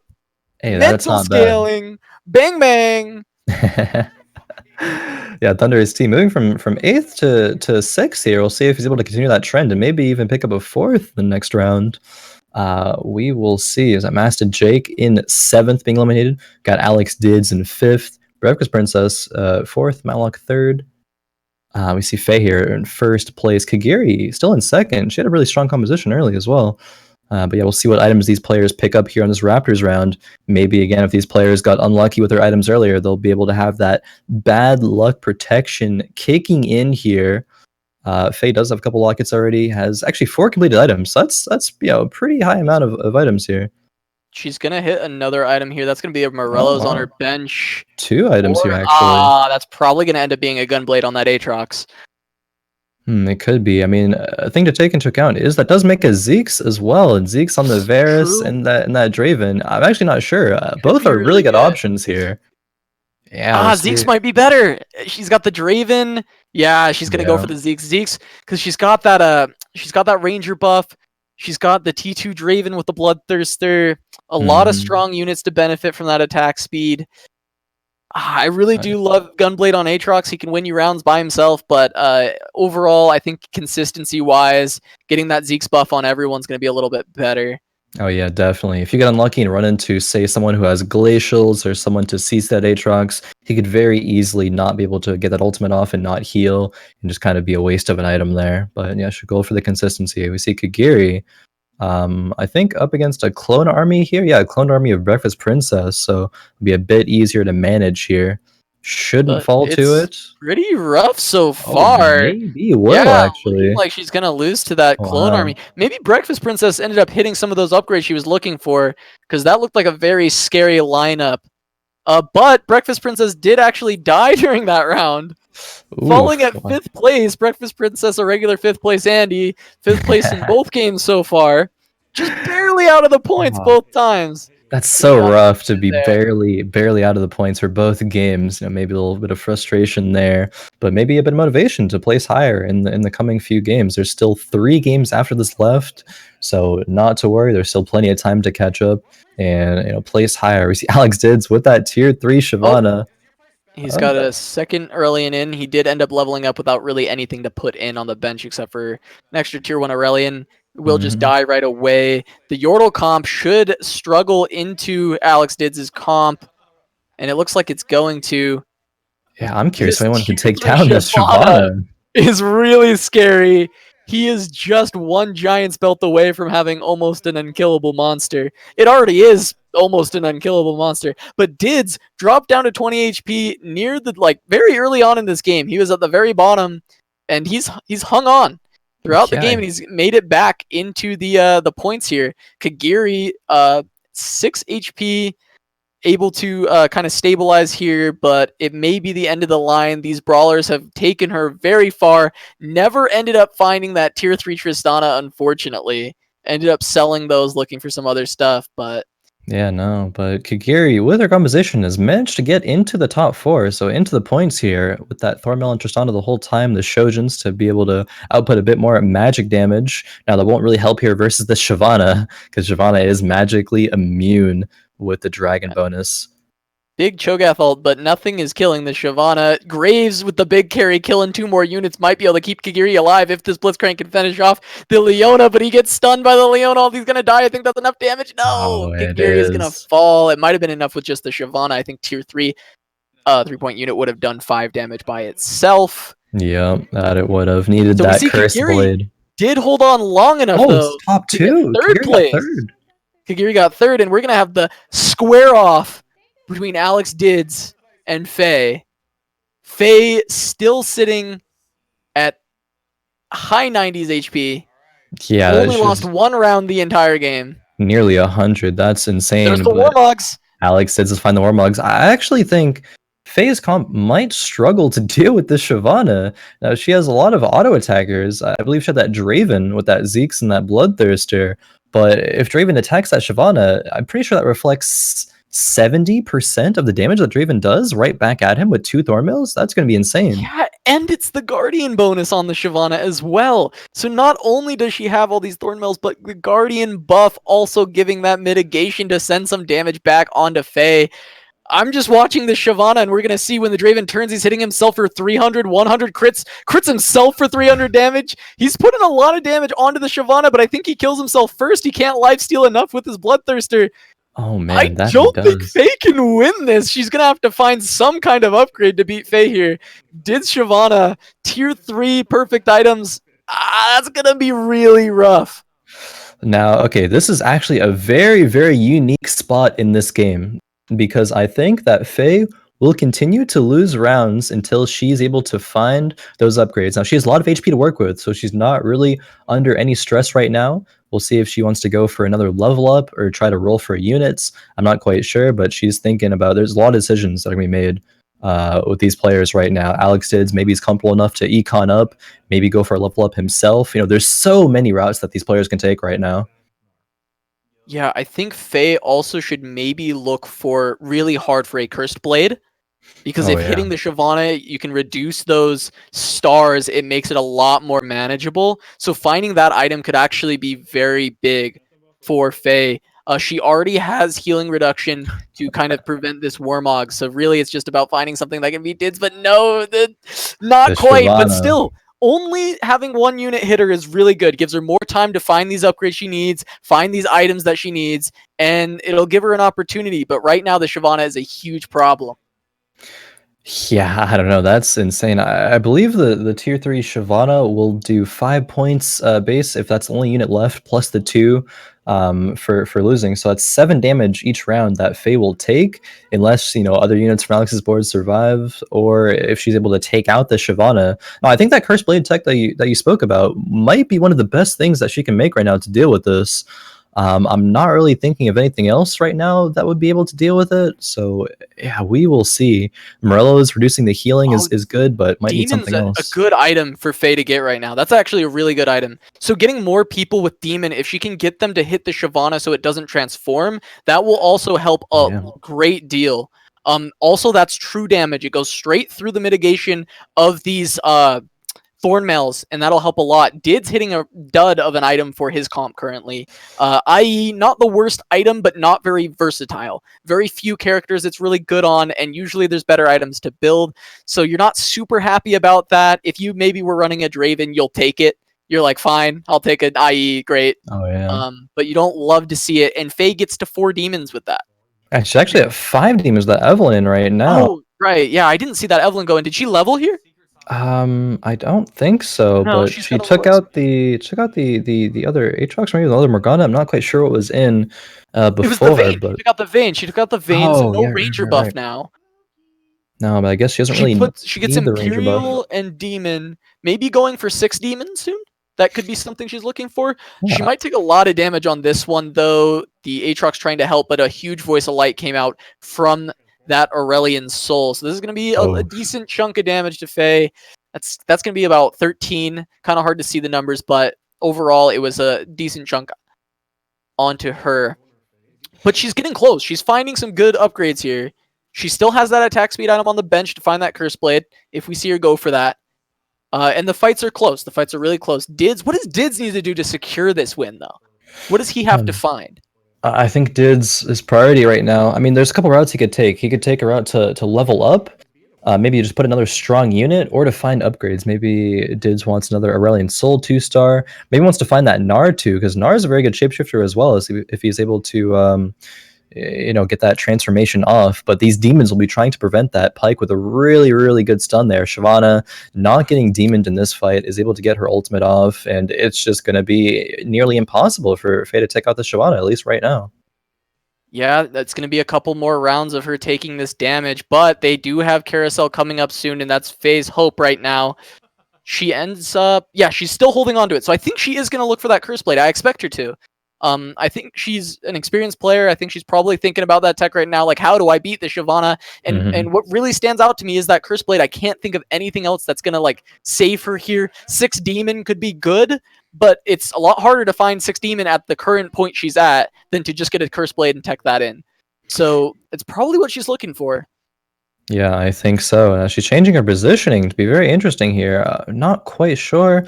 Maybe this is the tech that's going to be able to win it. I mean, I think she wants her demons up front now to prevent that Shyvana from transforming. The Aatrox is hitting the Shyvana. We'll see if these demon procs go off. Not sure. Shyvana got a lot. He didn't get it. That so much mana came from when that Aatrox there, and he didn't get the proc. That's actually pretty unlucky. She does have a fairly high % chance to get that proc. Aatrox autoed about 4 times, didn't proc a single time. Yeah, 50% chance there, but losing coin flips. This Curse Blade here, there is a Negatron cloak on that TF that will allow the Curse Blade. We'll see if she goes for it. She's not looking for it. Looks like the Swain. I wonder. She's gonna go for the 6 Demon instead. 6 demons. Yeah, she's prioritizing that. I think does work as well. It's just a little bit harder for her to reach that point. I think she maybe believes she has enough health to play with, taking out the Imperial buff, going for demons instead. I think that works. She still retains the Imperial buff because Swain is an Imperial. Oh, that's right. That's right. Of course. Yeah. Of course. So that's a good pickup. That's a good pickup. I like that. Yeah, I do like that.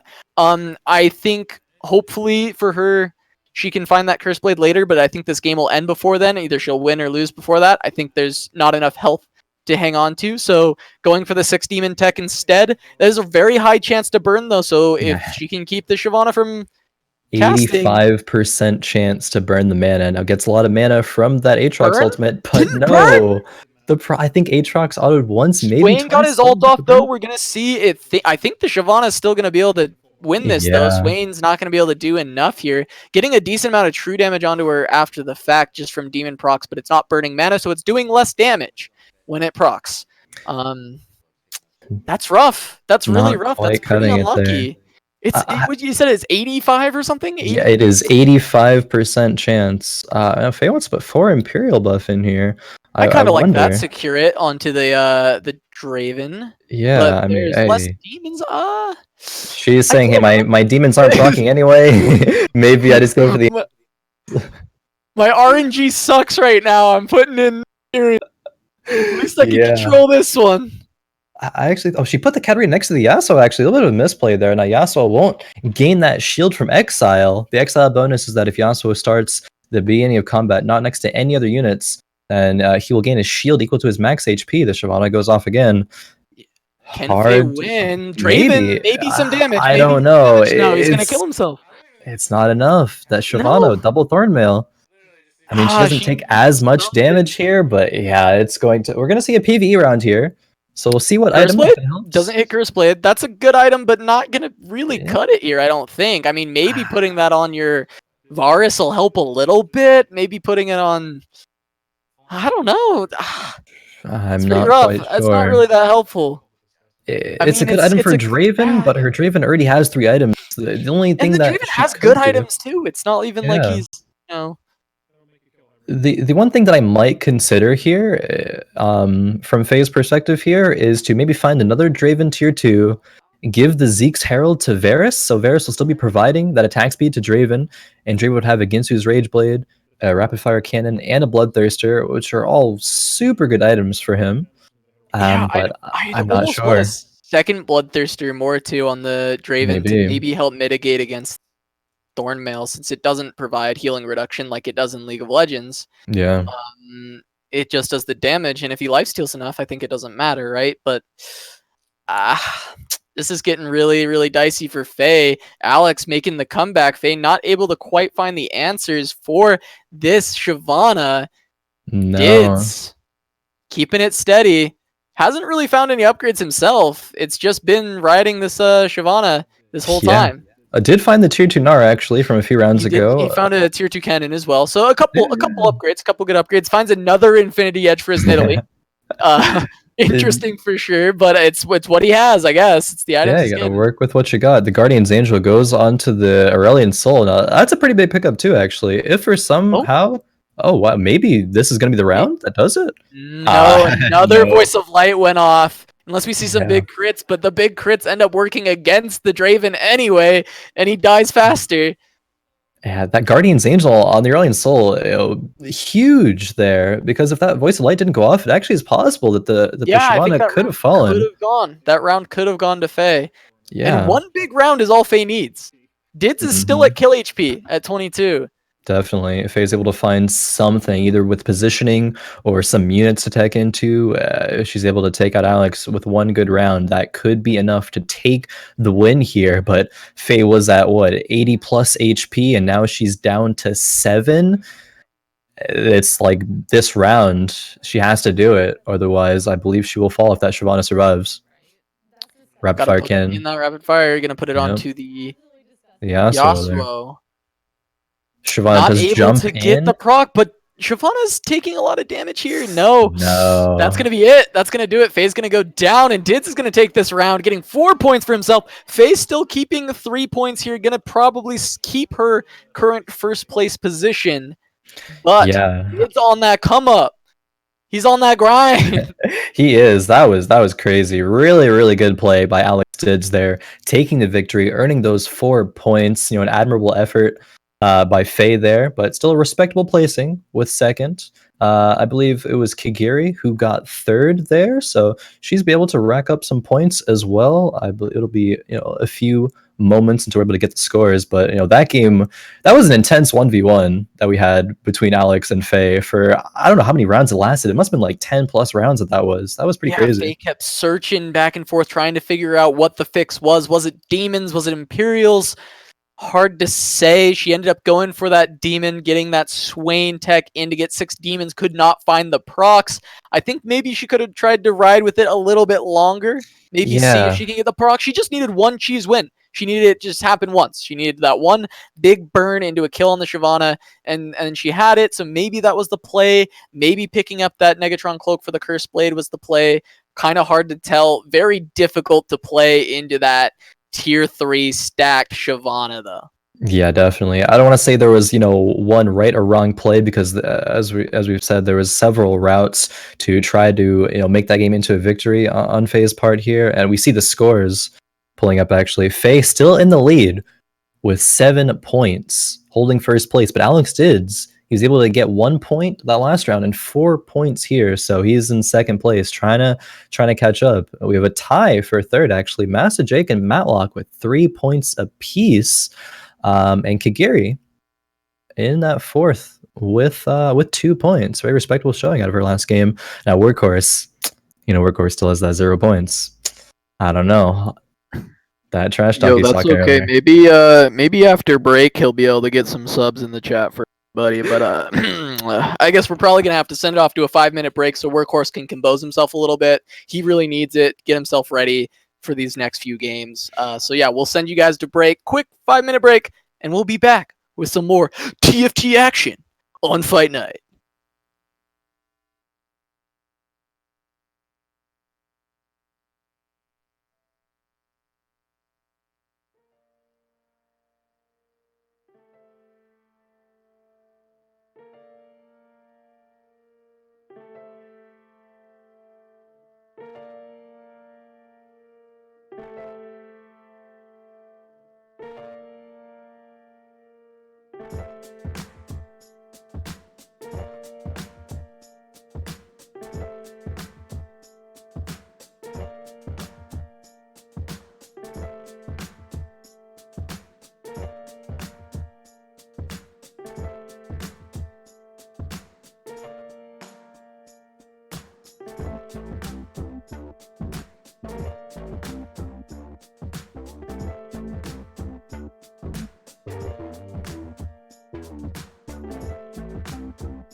Alrighty, welcome back everybody to the Heroes Hearth TFT FightNight. We're having a lot of fun here. Hope you guys are too. You know, that break was actually specifically requested by Workhorse as he needed time to compose himself after losing a couple of games. He really just needed to take it easy, you know, maybe take a walk, get some water. Not quite sure what he did, but you know, maybe that's going to be what he needs to, you know, secure some victories coming into this game 3. Casanova, what do you think?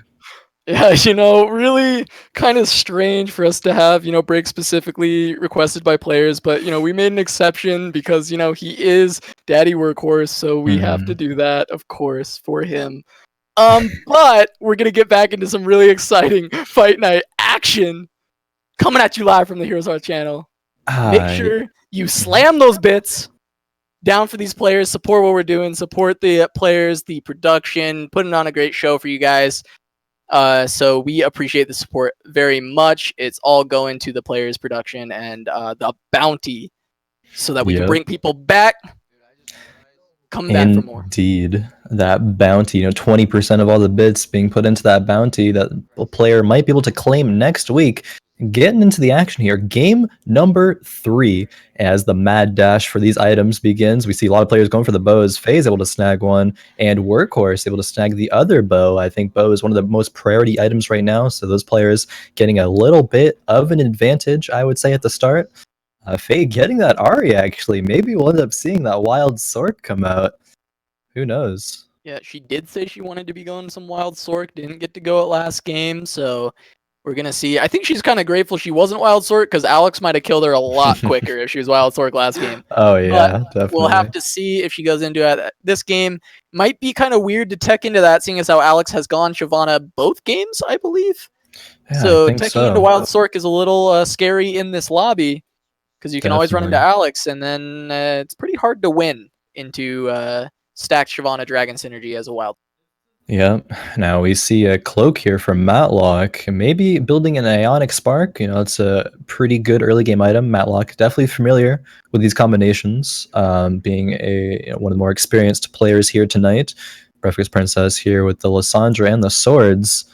Or the one sword, I should say. Getting that pair of Kha'Zixes, though. Maybe she'll be able to find one before the first PvP round begins. Matloc had 2 pairs on his bench as well. We get a couple pairs coming out here. Didz got a pair of Cassidans. Keeping his Pike. Potentially going to pick up a Morello's for the Pike later on. Just kind of hang on to that unit. It's a good early game unit. Not a huge reason to sell it if he didn't see units he really wanted to buy. One of the few units I think keeping on Carousel is not too bad. Pike, Lucian, I think are some that are reasonable keeps if they've got an item that you kind of like on them, and you don't see something that you really want to pick up. Yeah, sort of for a divine, sure. maybe for Workhorse or a Ginsu's. Or a Ginsu's, we'll see. But yeah, that Morello's on the Gunblade. Pike. Maybe. It's possible. Gunblade's not bad on Lucian, but I think players will just wait to see what they can pick up from these PvE rounds here. And Aatrox is very interesting. I personally would like taking the early Aatrox here, but it would mean he would have to sell something. Not quite sure if he'd want to take that route right now. If he gets gold, though, from this round, he could pick it up. Yeah, but that's going to be relying on RNG to see if he can pick it up. And if he really wants it, he needed to sell that vein, but... Yeah, we're going to have to see if he ends up getting it or not. He had a T2 at least to go with it with the Demon Synergy. I would have liked to pick it up, personally. I would have been okay with maybe getting rid of a potential Noble Synergy to have that early. But he goes the route of playing it safe. We'll see if he's going to get the luck on the RNG round to pick that up or not. And we will see. See Mastashjake with the Seraphs on the Varus. Now, Seraph's ult is quite powerful. He'll shoot that very, very long, straight, narrow projectile of his arrow there. And Seraphs will help him get his mana back faster to ult a lot. We'll see if that's able to carry his early game. Yeah, we will. That's quite a few items. We see Breakfast Princess has a lot of swords and a tier. Could make a Shojin, but no really good characters for that. And Shojin's kind of fallen out of the meta quite a bit. We're going to see the first rounds of combat coming out, though. Mm-hmm. Now, Mastashjake against Breakfast Princess. The Seraphs coming out. I wonder if it'll be able to pay dividends here. The 2 Rangers coming out on the part of Mastashjake here. Breakfast Princess probably will fall. Lysandra ulties herself. She'll actually do that if she's below half HP. Not a really good decision there, but hey, that's the AI for you. Yeah, Breakfast Princess a little weak right now. Hasn't run into a lot of the things she wants, but it's the early rounds. It's okay to lose a little bit, and we'll ramp up. Faye sitting on some pretty good items, actually. Yeah. Now, first game, she had 3 static shivs. Now she has 1 completed and a bow on the bench. Maybe we'll see that 4 static shiv marker that you were talking about earlier. I did ask for 4 static shivs, so I'm hoping that Faye will deliver and give me 4 static shivs. Hey, we can only hope. Now. We'll have to see for now. We'll have to wait and see.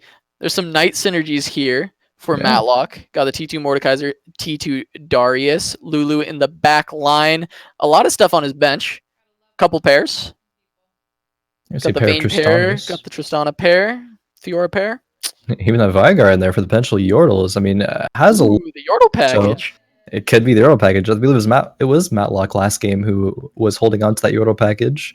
We'll see if that's the transition again this game potentially. Taking a little bit of damage here though from that Lucian with the Gunblade and the Titanic Hydra. Interesting early game items. I mean, if they help you get some wins preserving HP, that's pretty important early on in the game.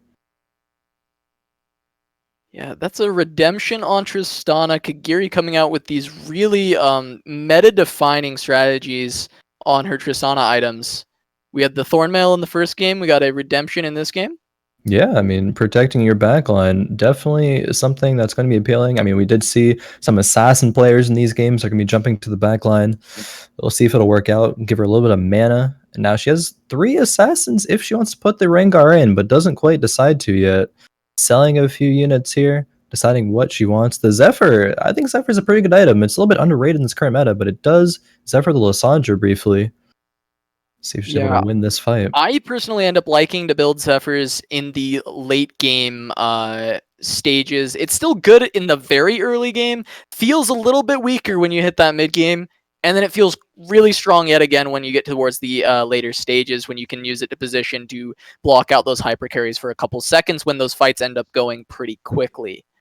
Oh, yeah, definitely. But yeah, definitely an underrated item right now. I have not been seeing it a ton. I usually see it as a very late game tech to just kind of get rid of one guy for a little bit in that fight. Carousel coming out again. We see Breakfast Princess picking up a belt, and we see a cloak being grabbed by Thunderous T. Yeah, it's actually a cloak on a Varus, which personally I do like, either to make a Cursed Blade or to make an Ionic Spark. Now, Ionic Spark is built with Rod and Cloak, which gives Varus a little bit more ability power for his ultimate. It complements pretty well. And we see a Gangplank with a vest picked up by Alex here. Check out Faye's item. It's happening. It's happening. It is. We're doing it. Picks up that Katarina. Oh, she actually sold her wilds. She sold the Ahri. Oh, no. Picked up the Rangers.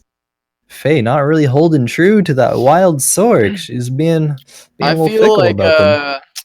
I don't know. I feel like we don't have many truthers out here. Any truthers in the chat? I'm trying to look for some truthers here because I'm just getting lied to. I don't see any here. But double static shiv at this point in the game is very strong. Looking very similar actually to her game 1. Yeah. I believe she had double static shiv at this point. On a tier 1 Ashe. Yep. Same kind of scenario here. Like I already played this one already. Is this a replay? Yeah, it's like starting yet another Skyrim game, and it's like, oh, I saw you trying to sneak over the border. Yes. Oh man. Too bad those Imperials found you with the static shiv. Once again, trying to smuggle those static shivs back in. Oh, Think she would have learned her lesson, but turns out no. 5 Yordles actually, Matloc. Matloc liking these Yordles. We'll see if he's able to find the Gnar. We got some Yordle players here. Very interesting. Very cool. Very cool, Khroen. Very, very cool indeed. I mean, personally, I'm not a Yordle fan. I have to throw that out there. I dislike Yordles. Maybe I'm just not a good Yordle player, but I have to confess, I don't like Yordles. I'm making the claim right now. Some players do. Yeah. Khroen hates Yordles. That's like your tagline. Confirmed. Really unfortunate tagline. It does. Yeah, it's pretty unfortunate for the Yordle lovers out there, but not I. They might pick up the win this round, though, so Matloc holding on to second. Drop that Varus down to a tier 0. Pick up those kills. Matloc keeping his HP high at that 90. Workhorse doing a bit better this game. Doing a bit better. Yeah, definitely. Workhorse hanging in there. Has the tier 2 Lucian. I think Lucian's one of those really, really strong early to mid game units and has the same items that he had earlier, that Gunblade and the Titanic Hydra. Has working with 2 gunslingers here, so he's able to proc an extra auto attack to one other target in range of him. That Gangplank there, we'll see what he wants to transition into later, but for now, 3 doubles, 2 gunslingers is not bad for this point in the game. Yeah, really good items on the Lucian as well. Usually Titanic isn't like the the most priority, but it's not a bad item to have. It's at T2, so he's got a decent amount of HP. If he gets it to tier 3, it'll have a lot more. And with that gunslinger bonus, as you talked about, firing those extra shots, going to get more procs of that Hydra. And then, of course, as you stated, Gunblade, super good on Lucian. Yeah, Just trying definitely. to pick up some items here. We're going to see potentially a red buff if he goes into Volibear. As pretty decent item for Volibear. A bunch of chain vests, which Ooh. could turn into lockets. There's Tier that 2 T2 Volibear. Could get a red Yeah. buff on him. Wouldn't be too bad. Gonna want some attack speed though down the line. Most definitely. I think finding a tier 2 Volibear at this point is very strong. 3 Glacials, almost 4. That's a pretty big power spike from Mastashjake here. Yeah, would you slam that item right now? Would you slam that red buff onto the Volibear? I mean, Mastashjake's already committed 3 Volibears into making a tier 2 Volibear, so personally, I think I would. I would look to go into more brawlers here, look to find some bows from the next carousels, or hopefully even the wolves, to get that rapid fire cannon. But now we see a fight against Kagirii. Yeah, we got that Tristana jamming out rapid fire cannon and redemption on that one. Not going to get the glacial stun. The redemption going to proc at the end. Does not deal damage in this game mode of League of Legends Teamfight Tactics. No true damage coming out from the redemption. Unfortunately, not for Kagirii there. Tristana, being the last one alive, isn't able to proc redemption for anybody else, not even herself.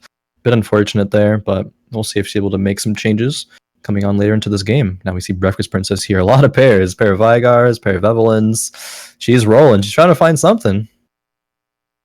Yeah, I'm trying to think what exactly she's wanting. I guess just the pairs, right? The Kennen, the Varus, the Evelyn. She passed up on a Lysandra, so I guess she's just kind of hanging on to that Lysandra right now. Maybe waiting to see if she gets a brand, but not wanting to commit to too many Lysandras. Yeah, that's actually something that I do personally. Lysandra is a pretty weak unit and really only used for her synergies. So if I have to waste gold on tier 2 Lysandra, that's not the highest priority for me. I would even probably sell a second Lysandra off to buy something else that she wanted. Facing against Matloc here. Yeah, he's got his Yordles and his Mordekaiser.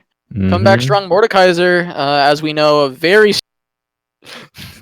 Yeah, super strong unit. One of Tomster, one of our friends. It's one of his favorite units, actually. Favorite unit, actually. Pretty sure he loves that unit.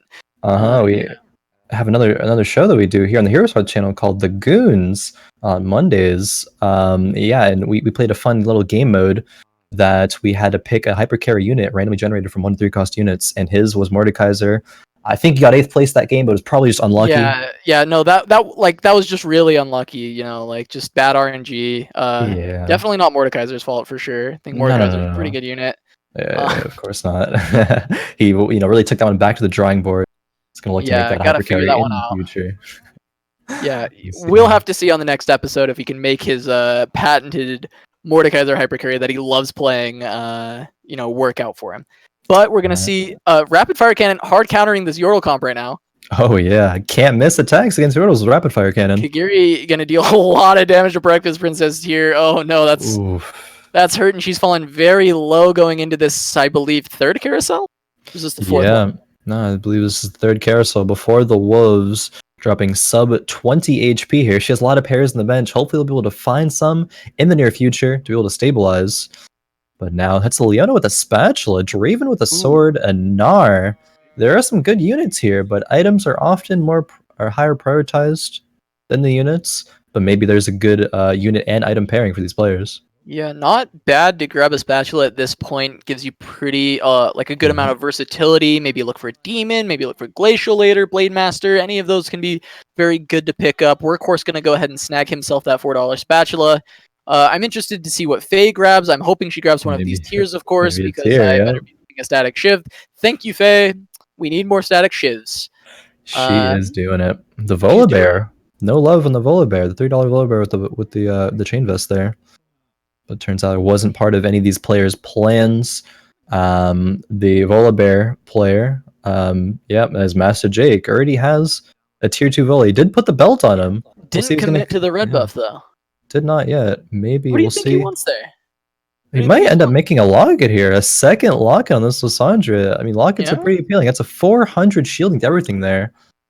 I like that. I think that's really good. Definitely. I was expecting him to hold out. Maybe he's looking for a third locket. Maybe that's why he doesn't want to commit to the red buff. Maybe he's playing that long con for 3 lockets. Do you still like going to 3 lockets? Because it feels like late game, it's still good, but it's not like... I feel like it falls off a little bit as that game gets later on. It's not quite as powerful as maybe some other items would have been later on. Definitely agree with you, Cass, there.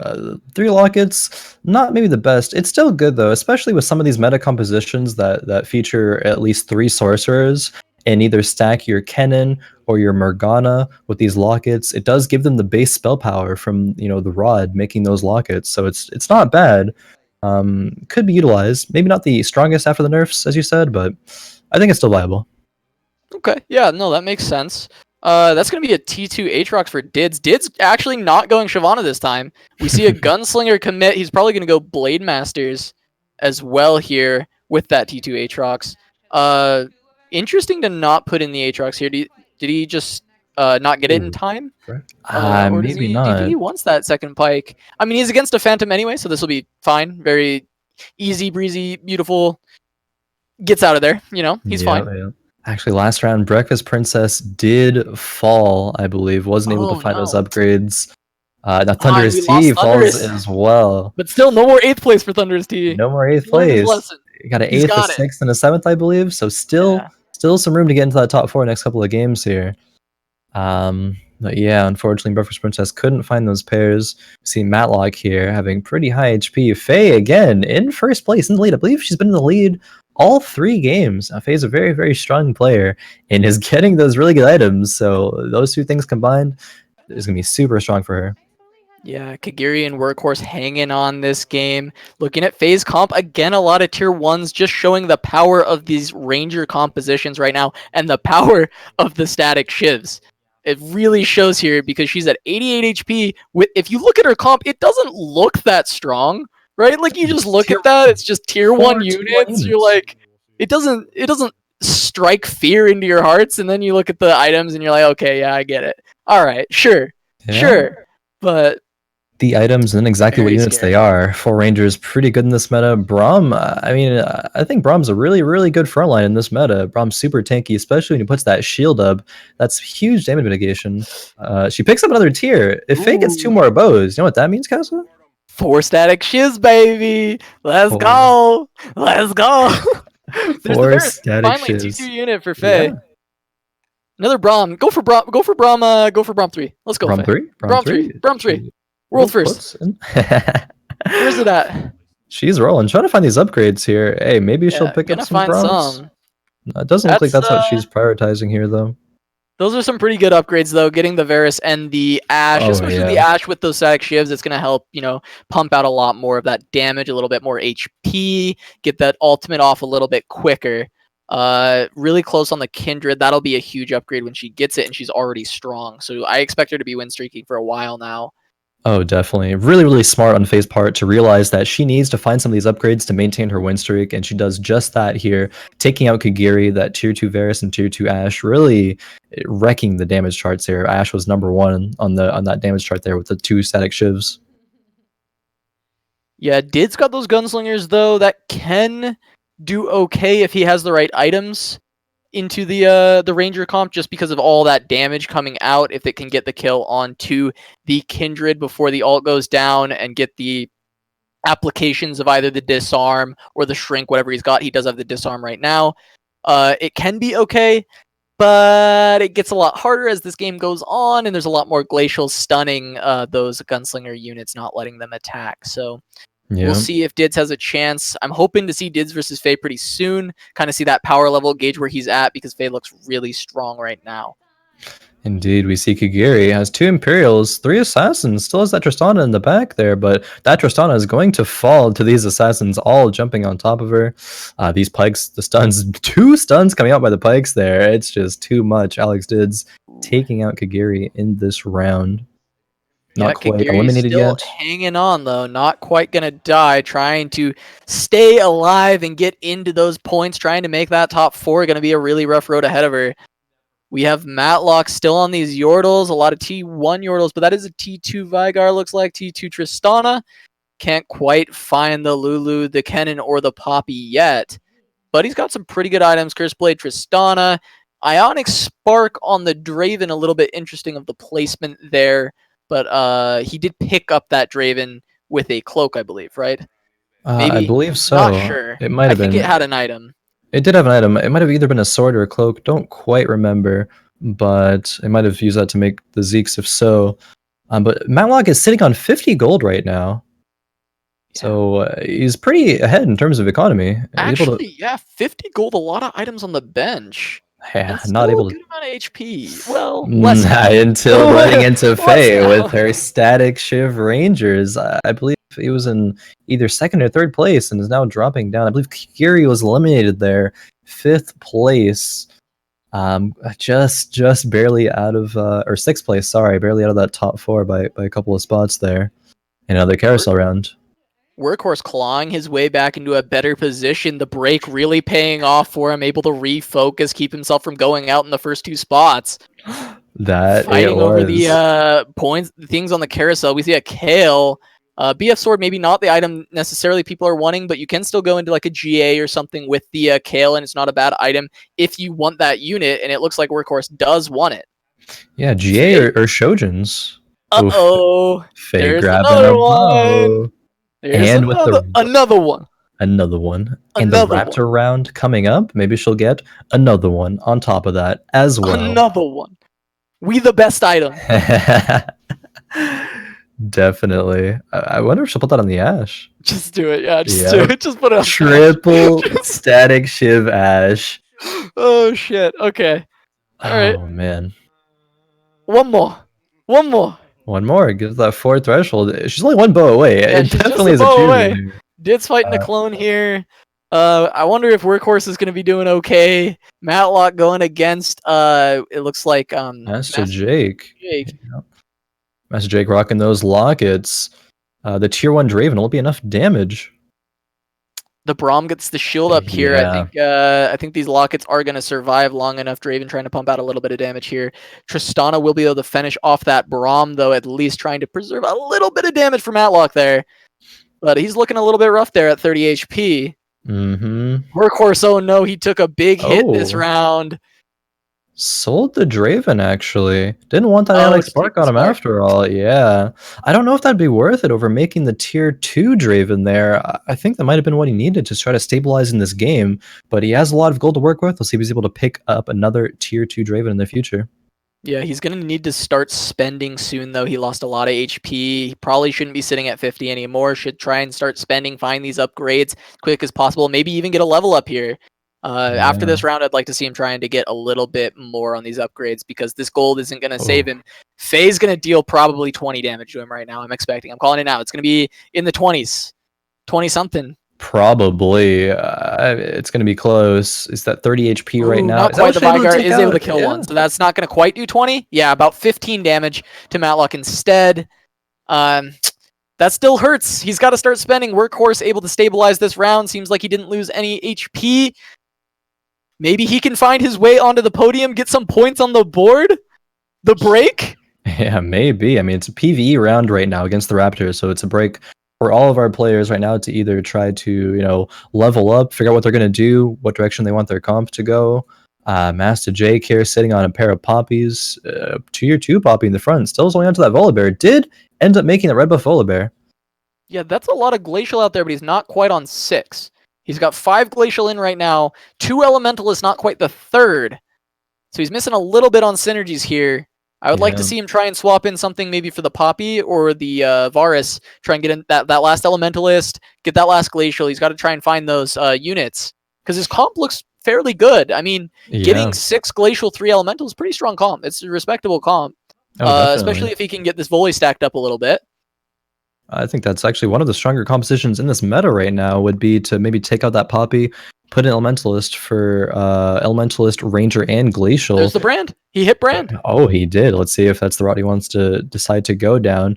He might be focusing on trying to get that 6th Glacial, but there he goes. You should put it in for the Varus. Put those items on the brand too. That'd be great. Those are solid items for brand. Get some mana. Let him cast more. See if you can find T2. Ooh, maybe. It's just still rolling. Rolling it down. Doesn't maybe want to go under 10 gold here. Wants to generate a little bit more econ. We'll see what those lockets and those 2 rangers and those glacials will be able to do here. Okay, Oh man, here's is that Workhorse with a tier 2 Kale?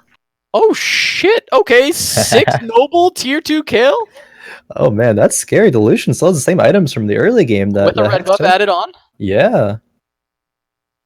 Oh no, let's see if he can stay alive here. That's a big Anivia ult, but the Kale being able to keep the units alive. Lucian dashing forward, trying to put a lot of damage out, gonna assassinate the back line. Taking down the Ashe. Workhorse stabilizing. He's in there. That's our boy. That break. That's what he needed. Matloc falling during that one.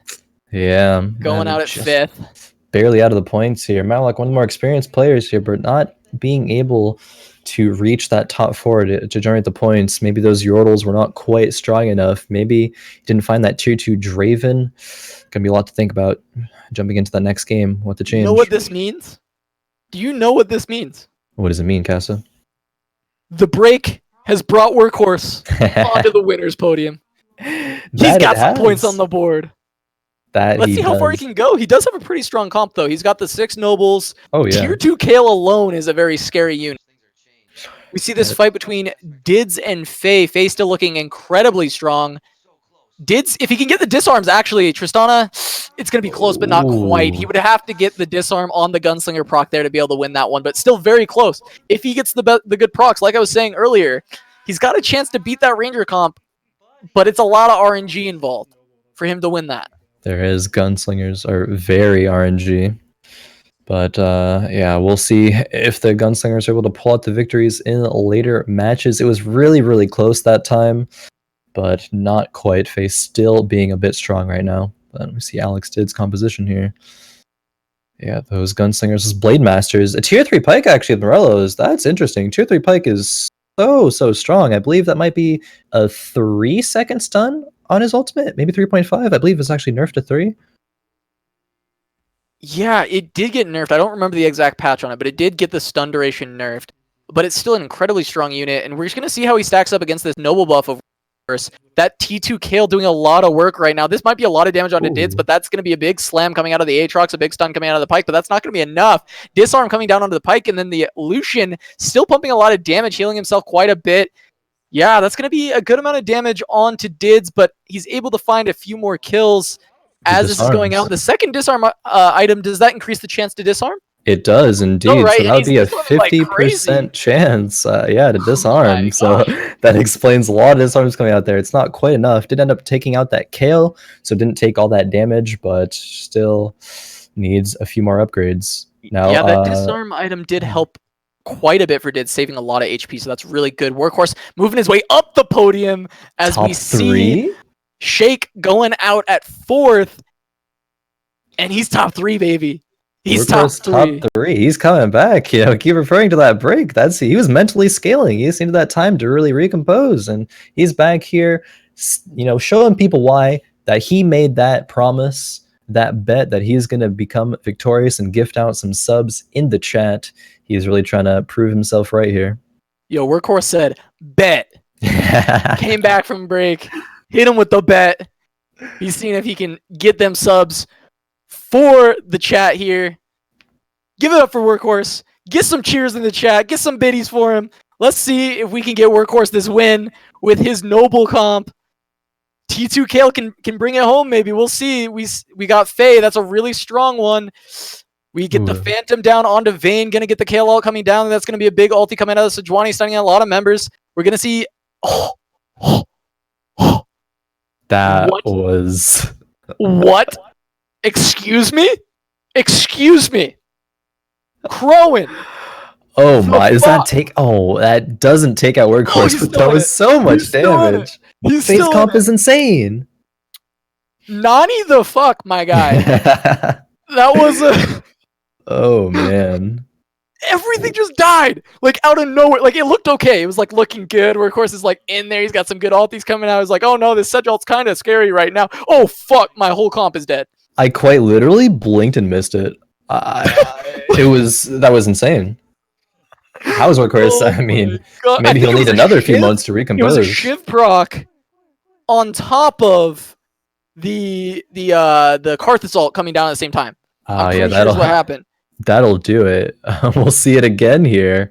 Oh Maybe no. Workhorse Workhorse. versus Faye. Come on, bud. Oh no, the Demon Pike stops the Kale from ulting, but that's a huge MF ult. Maybe the Kale ulti trying to hold on. Glacial keeping her down. No. Glacial keeping her stunned and Demon keeping her CC'd. He's not going to make it to the final two, but he does get third, and he is going to keep himself on that winner's podium, get a couple points for himself, try and climb his way up the standings of this match. Faye trying to cement herself in this first place, get another 4 points. Dids trying to bring himself into the lead. I'm not quite sure if he'll be able to pass her up this round, but the win will bring him within, I believe, 1 point. If I'm remembering correctly, I believe it will bring him within 1 point of Faye. I believe if he wins it. this. Yeah, I believe so. We see the showdown of Faye and AlexDidz at the end here again. You know, Workhorse is a very admirable effort, able to secure himself 2 points for third place. So not bad at all. We see the dragon round here. I believe that's a Zeeks that Faye had and a Hush. Hush for AlexDidz. Yeah, Hush for those gunslingers is actually huge. Being able to silence maybe a Kindred. Put it on. Ooh, put on the Draven. Raven. I guess. Okay, so I like it and I hate it. You know, like thanks, I hate it, but also I kind of like it. You know, because his Draven is going to stay alive longer than what? Than some of his gunslingers. Interesting. That was a bold play by Alex there. Can you unpack this one for me? I find myself lost for words. All right. Unpack this one for me. No, I don't think that was necessarily a bad move. I think the thought there is that Graves, as we see here, shooting the Kindred, the Varus, like all the backliners here, able to disarm them, as well as Draven having that extra attack speed, wasn't quite enough there. But he puts in the Tristana. He still has one Tristana, even though it's a tier 1, it provides synergies. Graves hopefully will be able to disarm everything when he steps forward. And Draven the backline having a rapid fire, or not a rapid fire, he does a rapid fire cannon, and he has against his Rage Blade, so that attack speed and range, I believe his thought process with that, it would hopefully would be able to secure him the victory and just the raw damage output that Draven provides. Yeah, I can see that for sure. I was going to talk about how the Hush on the Draven I like because Draven's going to stay alive the whole time. So it's more likely to get a little bit more Hush value. And he's probably going to hit the Sejuani because it's in the front if he positions it properly. So it'd be like good to Hush them. That's true. Overall, I don't think I love the Graves change here. Oh my God, phase comp is that was terrifying. Yeah, this one, you know, I hate to call it early. But yikes. I think something that Alex needs to do here is move him to the back of the board, because what that would do is force phase units to step forward, allowing the Pike to jump into the backline and get a stun through every single unit. Will he recognize that that's what he needs to do? He is moving a bit back. He actually is doing exactly that. He might have to move a little further back, actually, too. The Tristana is going to screw him over. He's got to move it. Okay. He's joking. He did it. He does. He got it. Here's the showdown. Dids versus Faye. Mm-hmm. I expect a slaughter, but we'll see. Can these disarms proc? No procs, and the glacial procs immediately on the Graves. We're going to get a stun from the Pike. The Sejuani ult's going to land on 2, though. Can Pike proc again? The Draven's pumping out a ton of damage, though. But will he die to this? Karthus ult, he does not. A couple no, he falls. Did's going to go down, and that's another first place for Faye. Another 4 points on top of the 7 she already had. That puts her at 11. Extending her lead over Dids. Yeah, the right idea there out of Dids, but you know it was so close in that last fight. Couldn't pick up the victory there. Was eliminated. Faye, I mean, she's dominating tonight. Faye's playing insane. Out of her mind. She's nuts. Also, you know, didn't get the 4 static shifts. So I'm a little upset, honestly. Yeah, maybe everyone just died too fast for her to be able to, pick those up. Maybe the next carousel we would have seen that. Yeah, maybe. The 4 static dream, 4 static shiv dream will have to live on into maybe next game. But AlexDidz, he's proven himself to be a fierce competitor here, able to get top 2. The last 2 games in a row. It'll be shortly that we'll get our scores up here, but we see Workhorse even getting 3rd. What do you think of that one? He made it. He made it. He did it. All he needed was a break. The man just needed some time off, sort his emotions, get himself ready, get a drink, calm down, and he did it. True underdog story. Workhorse coming out clutch. Honestly, is maybe the only bringing it down. Let's go. Maybe the only better underdog story would be, Thunderous T. That would be quite the underdog story, getting 8th, then 6th, then 7th. See if he's able to rack some points up in these next few games. So not for now, but we see Faye dominantly in the lead here with 11 points, but AlexDidz not too far behind. Didz within striking distance. Yeah. He is within striking distance. That he is. If Faye has a bad placement and AlexDidz has a really good placement in one of these next games, he could rise to first place. Yeah, he'd be back up in there for sure. But Faye, keeping steady, first, then second, then first. She's been up there every time, so it's going to be hard to knock her off of that. But if anyone can do it right now, it's looking like Didz. I mean, it's possible for Mastashjake. Faye would have to not score any points next 2 games, and Mastashjake would have to get first for 2 games in a row. I mean, Mastashjake got 2nd place in that first game, so there's the potential there for him to be able to secure some firsts. He's sitting in a comfortable, maybe not so comfortable 3rd actually. There's a couple players, eagerly on his tail. There's Matloc with 3 points, and Kagirii and Workhorse tied for 2 points. Unfortunately, Thunderous T and Breakfast Princess haven't been able to rack up any points so far, but that could very easily change in this next coming game number 4. Yeah, we're going in already. Oh, the carousel has gone through. We see a Blitzcrank on Didz, so hopefully he'll keep that the whole game as per my normal strategy of Blitzcrank Hypercarry. Cassie, you love your Blitzcrank. I remember at the beginning of TFT, Cass is like, "No, Blitzcrank, best unit in the game. He's so I was insane." right though, wasn't I? I don't want to say you were right, but I said he was wasn't as B-tier. bad. I said he was F. All I right, was right. Solid. He's a solid B tier unit. He's not bad. I'll give you that one. Not S tier.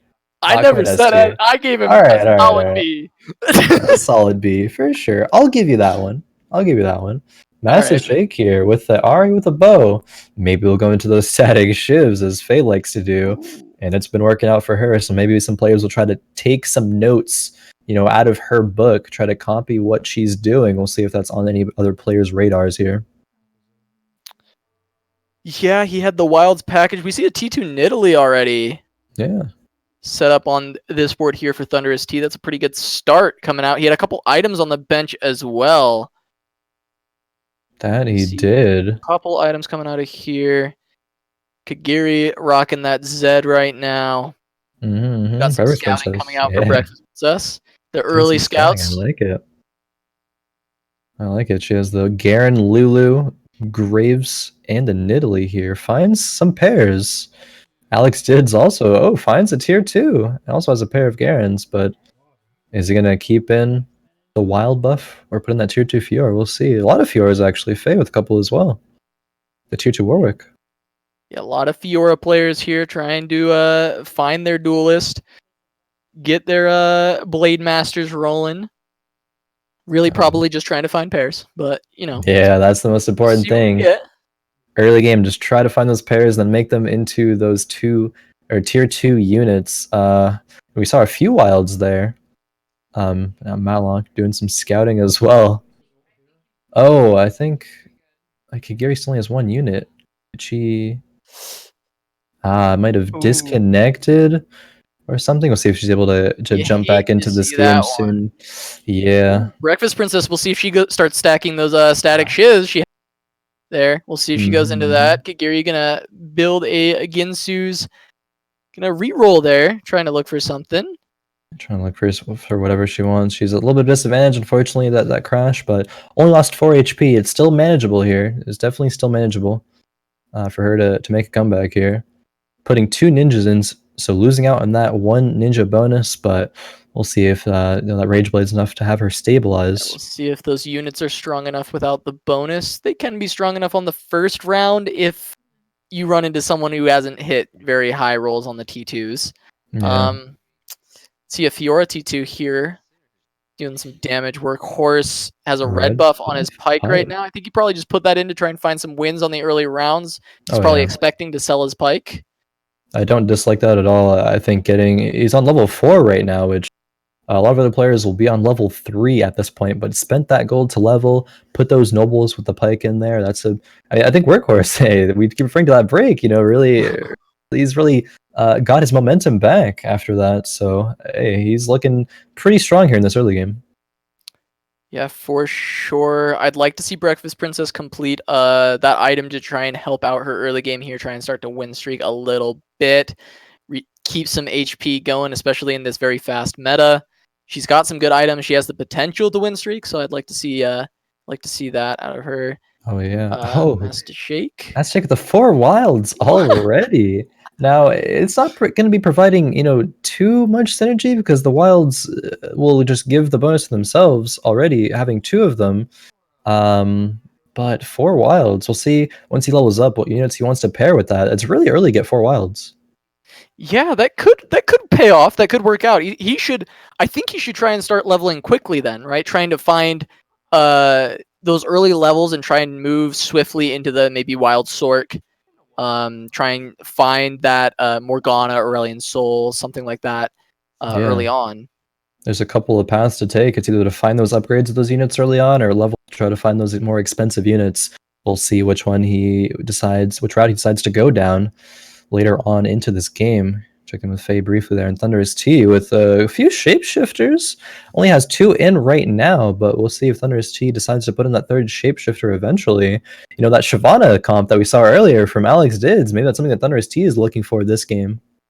Yeah, he could look to go for that. I think I would like the shapeshifter bonus a little bit better than just giving that wild over to the tier 1 Warwick and the tier 2 Nidalee. I think shapeshifter buff in general is pretty strong. Probably would help that Nidalee, help out that Shyvana greatly. The Elise probably would die because it'd be tier 1, but still overall providing the buff. That Blitzcrank still in for Dids. Really proud of him. He's got a Kennen as well. That's a big pickup. Ooh, a big stun by Kennen there. Yeah. That does have. We do see Dids with 2 Shyvanas. His patented Shyvana comp.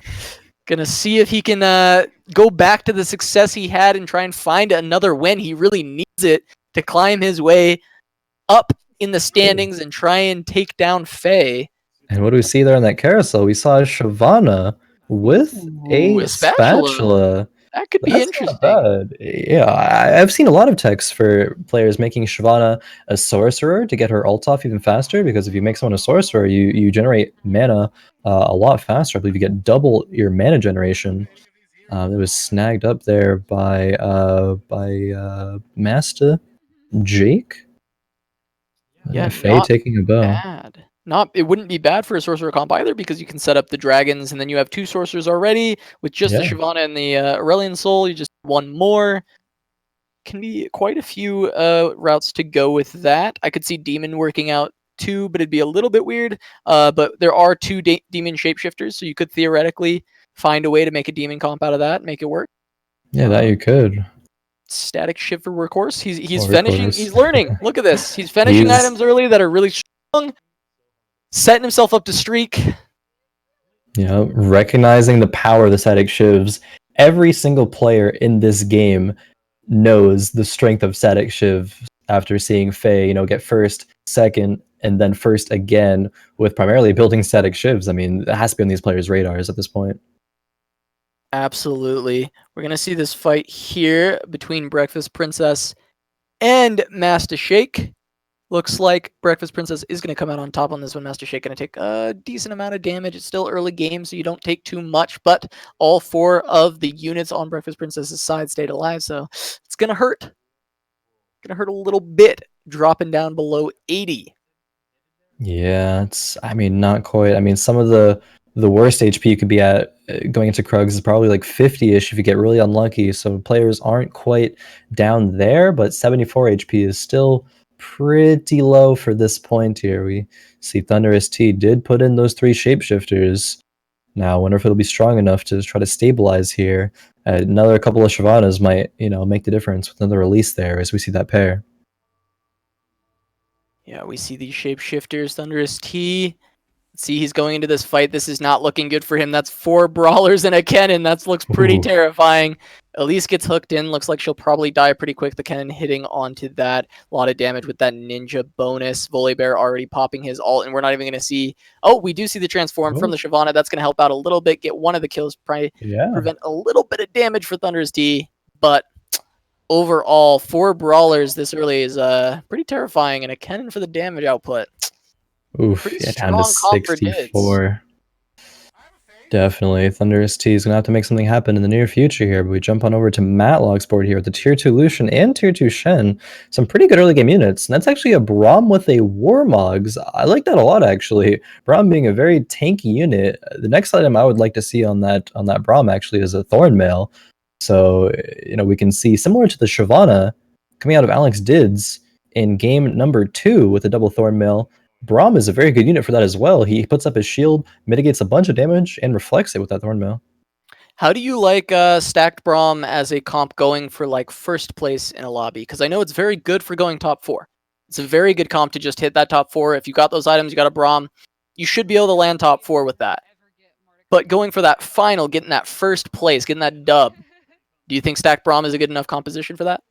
I think it can be. It just depends on what the other players are running. If we see another player in a top 4 scenario facing up against a Braum and they have maybe a Draven hyper carry or some Rangers, it could very well lead to a victory. But if the other player has Sorcerers, armored, it doesn't matter at that point. Sorcerers will just burst down that Braum before he has a chance to mitigate any damage or heal. So it really just depends on what these players decide to build into.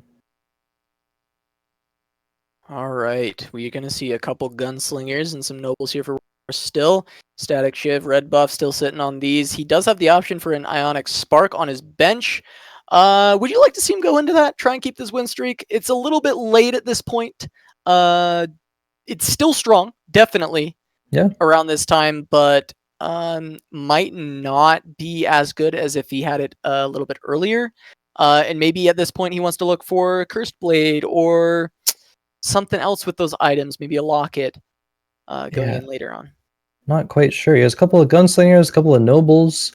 I do like Ionic Spark a lot at pretty much all points of the game, so I wouldn't dislike seeing it come out here. And he might decide to do that after taking a pretty big loss versus Faye here. We see another Static Shiv and a Rapid Fire Cannon on her Varus, actually, in the back there, dealing tons of damage. Well, there's no Trinity Force in the game yet. But maybe one day. Maybe next patch, man. We'll see. But definitely, Faye, yet again, the queen of the Shiv, finding another Static Shiv.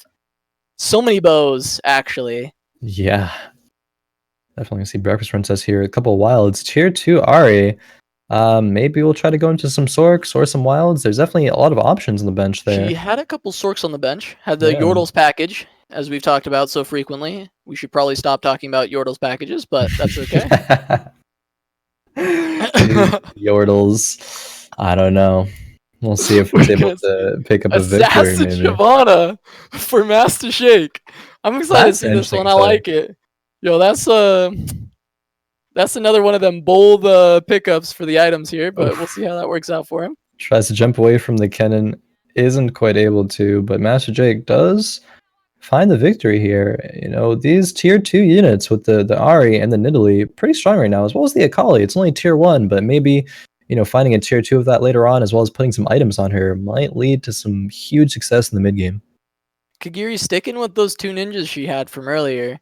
Yeah. Putting some more magic damage on the Zed. We'll see if she can find her Akali, try and go into ninjas, find her Akali and her cannon. But for now, just the 3 assassin, 2 knight synergy. Yeah. Holding on at 60 HP, trying to make it to this next carousel, see if she can find some items that she needs. What would she probably want to that next carousel, you thinking? Ooh, I mean, I think there's a few routes for her to go. She could, it looks like she could go Ninja Assassin here, which was a pretty strong composition last patch. It's still okay now if you're able to find all the units, but maybe Morello's, because she has a 1 rod right now, so maybe finding a Morello's to put on the cannon, going for that Ninja Assassin plan. I'm not quite sure. There's definitely some options here. Maybe Ionic Spark. We'll see. She's able to take out AlexDidz there. Composition holding strong enough to be able to do that one at least. Yeah, it seems like her units are just strong enough. The 3 assassins able to kind of get some lucky crits, get some of that damage out. Didn't expect that comp to be finding as many wins yet because it seems like it's really close to some power spikes, but not quite there. But able to find a pretty handed victory against Alex. Definitely helping out a lot. Workhorse chilling, 3rd place right now, hanging out, waiting to see what he can pick up from the carousel. He did have those Shyvanas earlier. He's gonna grab one. Shyvana with a cloak. Yeah. See what he wants to do with that one. Not bad. Now I see these 1st and 2nd place grabbing what they can. Yeah, we see Alex picking up that Sejuani. There was a Cho'Gath with a tier picked up there as well. Workhorse with that Shyvana though now has 2. Will he look for the 3 to make a tier 2 Shyvana? Yeah, interesting to see what he wants to do with that. If he's going to hang on to that, if he's going to move on to something else. He's still got these slingers and nobles that is it's been an early game comp that he picked up and he's been able to hold on. He did end up putting that spark on there. Finds an early MF. I like this actually. You think you should go 4 slingers though? Or do you like this just keeping the noble in, keeping this going on? Noble's starting to fall off a little bit at this point, right? Yeah, I would agree. Not quite, but it's getting close to that point where it's like really not that good. There's gonna be a decent amount of magic damage coming out. Oh, that Misfortune ulti. Shyvana walks right into it actually. Ooh. A little bit of a questionable move there by that Shyvana. Working to Workhorse's benefit here. Maybe during the break he paid off Shyvana. Say, yo, check your PayPal. Ooh, he sells great, so he's definitely not going 4 slingers right now. No, not quite. Maybe finding a Tristana later or finding other graves, but for now working with those nobles. See AlexDidz here with that Shyvana and the Aurelian Soul with the dragons. The dragons are back. Makes the war mugs.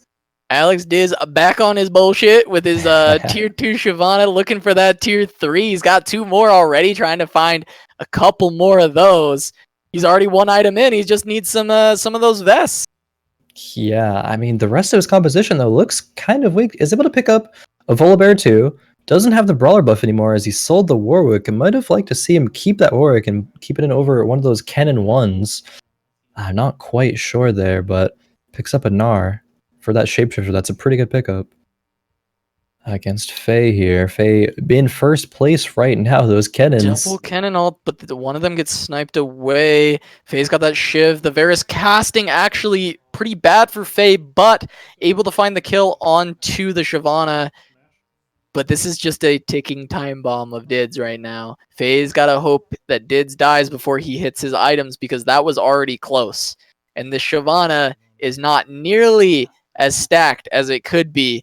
Didz praying for some vests on this wolf camp right now. Faye praying that Didz doesn't get vests, and that's probably mostly it. I mean, she'd like some nice items too, but realistically, if Didz doesn't get the vests, I think she's in an okay spot.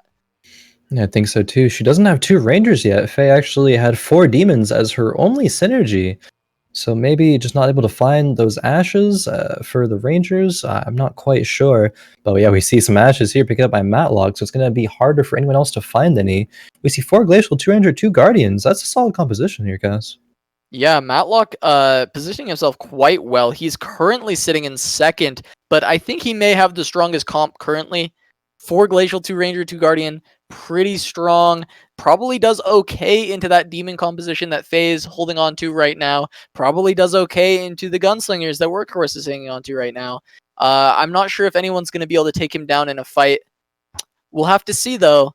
Another red buff picked up for Workhorse, but he does go to the 4 slingers. He finds a Tristana. Yeah, we did just see that.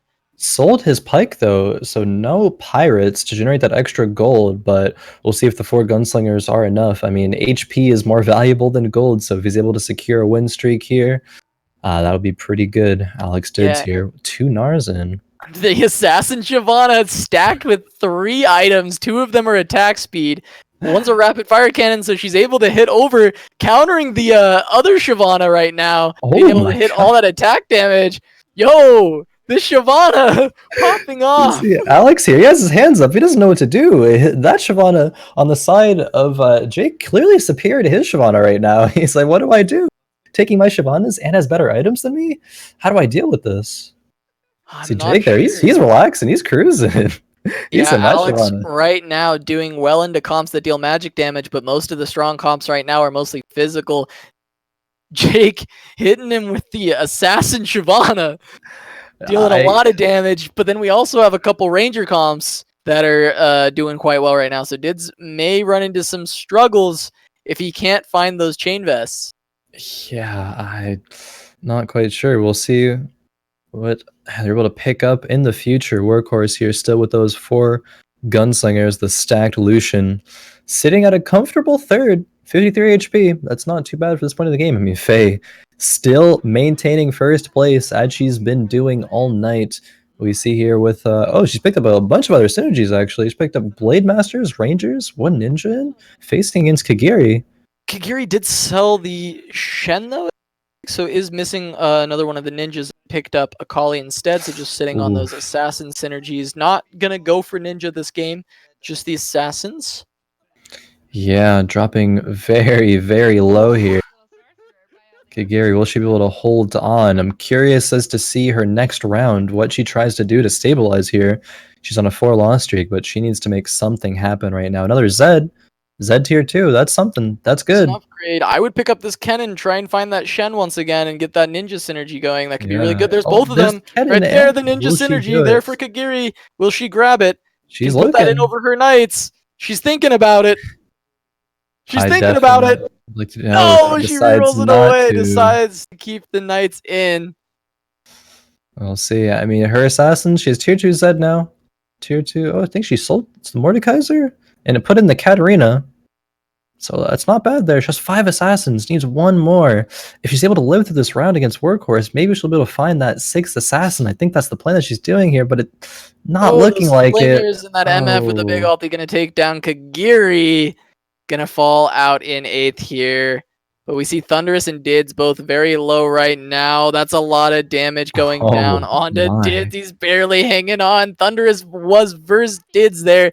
Pumps out a lot of damage. Thunderous is complex scary there. I think it was a tier 3 Nidalee, a tier 2 Shyvana, those shapeshifters. I mean, everyone's just stealing away the shapeshifters from Alex. He said, what do? I can't find the units that I need. He has the tier 2 Shyvana, but I don't think it's enough versus these other compositions. Find the T3. He might be okay if he had the items, but he doesn't have those either. No. Didz does pick up a chain vest though. Yeah, he's hoping if he has another one yet though. He really needs a Thornmail. Yeah, he needs to get to that Raptors round and 2 more rounds that Didz will need to survive in order to get that chance of a Thornmail. But even if he gets Thornmail, I don't know if it'll be enough, Casa. Yeah, I'm not quite sure. I think he'd need both right now to even stand a chance. He'd need both those Thornmails, and I don't think that's going to happen, obviously. We saw Workhorse pick up another MF off this carousel. T2 MF is a pretty strong unit. We'll see if he can land on that. T2 MF with items? Like, if MF gets some mana items, like a Seraphs, or maybe even a Morello's just for damage, that would be huge. So if he's able to find that in the near future, definitely looking scary. Yeah, unfortunately, Didz sitting on 3 cloaks. He should put those in at this point. He's got to figure something out. Get in a Cursed Blade and a Dragon Claw onto that Kennen and just pray. Yeah, maybe he was seeing who he faced before he decided to dedicate. He's got to dump those in because he might just lose here. It's looking grim already. This composition from Matloc looking very, very strong. Wow. It's very strong composition. Good ultimate, but it's a tier 1 Aurelion Soul, so really he just tickled the side of Matloc, and Matloc gonna put down all this damage and take Didz out at 7th, keeping him out of the points. Unfortunate for Alex, as he was challenging for that 1st place position, but unless Faye doesn't score any points here either, that may have pushed him too far out of range. Hey, that's so rough for Alex here. He was struggling. He had a lot of options there. Maybe, he just didn't find them in time, but 7th place for Alex. Left to really, take a deep breath, recuperate. He still has 1 more game. It's still technically winnable, but Faye in 1st place right now. It's looking quite grim for Alex. Yeah, we'll have to see if anyone can take her down. Matloc with a really strong comp this time. I expect he might be able to do it. See, Breakfast Princess got this stacked Poppy. She's hanging out here with the Yordles. She's in second place right now. I think that's probably some of the best we've seen from Breakfast Princess tonight. That card that's putting out huge damage. Poppy gonna go into GA here, gonna come back up. We see the static shiv damage coming out. Matloc's comp looking really strong, but Breakfast Princess holding in there. This Poppy is massive. Stacked Poppy popping off. Gonna get the knock up there, finish him off. Get those kills. Matloc gonna lose. I thought his comp looked nuts. He loses to the Poppy. That Poppy. I mean, the GA and the Dragon's Claw Poppy, you can barely damage her with magic damage. If you deal a bunch of physical to her, she'll just revive. There's a redemption as well in her comp. I mean, that's probably some of the best Poppy I've ever seen in this game. And she's got that Yordle, so she's dipping and dodging and moving out of the way, not letting. Yeah. She's lasting forever out there. The extra damage from the Hydra trying to pump out a little bit with all that HP she's got. Definitely. See Mastashjake here with a tier 3 Zed with a locket and still keeping that Shyvana assassin. I wonder if he's going to go for, I mean, it looks like he's going to go for that tier 3 Shyvana. Has a couple sitting on the bench, but I wonder Deets maybe was taken out. That puts some more in the pool. Yeah, I wonder maybe if he finds a Kennen. He's sitting on 3 ninjas right now. The Akali and the Zed on the board, the Shen on the bench. That Kennen might be a good tech to put in there over the Shyvana. He might replace the Shyvana with the Kennen if he finds it. I think that could be pretty strong. Make it an assassin, give it some attack speed to stack up all that the mana, or you can put it onto the Akali, stack her up and have her do the damage, make her the carry afterwards. Yeah, definitely. I mean, close to the next level here. Decides to put a little bit of XP. Will he dedicate to fully leveling? Selling the Shyvanas. I think this might be the plan. Wants to level up here. Eventually find the Kennen, puts the Shen in. Now that's 3 ninjas. Just needs the Kennen right now. Oh, it's going to make Shen an assassin. Just for the extra damage, even though he's already on 6 assassins, wait, just trying to make it. Oh, no. That's Blade Master. Some of the items are stacking on top of each other, but maybe we'll do that next round. Yeah, I can't quite. Matloc going to get a lot of damage out onto Jake here. That Braum is really scary. Look at that Braum. That's a Warmog's Thornmail Dragon Claw Braum. There's not gonna be a lot of players that are able to get through that Braum. That's a scary looking strong man there. Yeah, and he's got static shivs in the back as well, so that's a pretty strong comp items wise, as well as just in general. It's a very big composition there. I haven't seen Faye in a while, but she's still rocking that first place HP. She did lose a little. I mean, she has 5 items on her bench here, so I wonder what she'll do with them. She's rolling to try to find upgrades. Found another Varus. What's she gonna do here? She sells that Varus. Yeah, she wants to put these items on a Draven. 3 Aatrox, but yeah, gonna stack that Draven up, I assume. We'll see where she goes. She has a lot of items here. We'll see where they're all gonna end up. There's some for Draven, Bloodthirster, Static Shiv gonna go there, and then it looks like some bugs going on here, messing with the items. So we'll see when it goes back to her. I think she did grab the Static Shiv, put it on the Draven. She still had the items for, I thought was a Hex Tech, but maybe she only had the 1 sword and that went to the Bloodthirster. Yeah, I think she only had 1 sword there if I remember correctly, but this Draven is carrying right now. It's good decision on Faye's part right there to sell the Varus, recognizing that she needed the Draven to be the hyper carry. Draven's such a strong unit. That Poppy, the Poppy barely falls from Breakfast Princess there. Ooh, but will Draven be able to stand up to the might of the Poppy? We have someone getting eliminated here, actually. How's that? Mastashjake in 6th place there.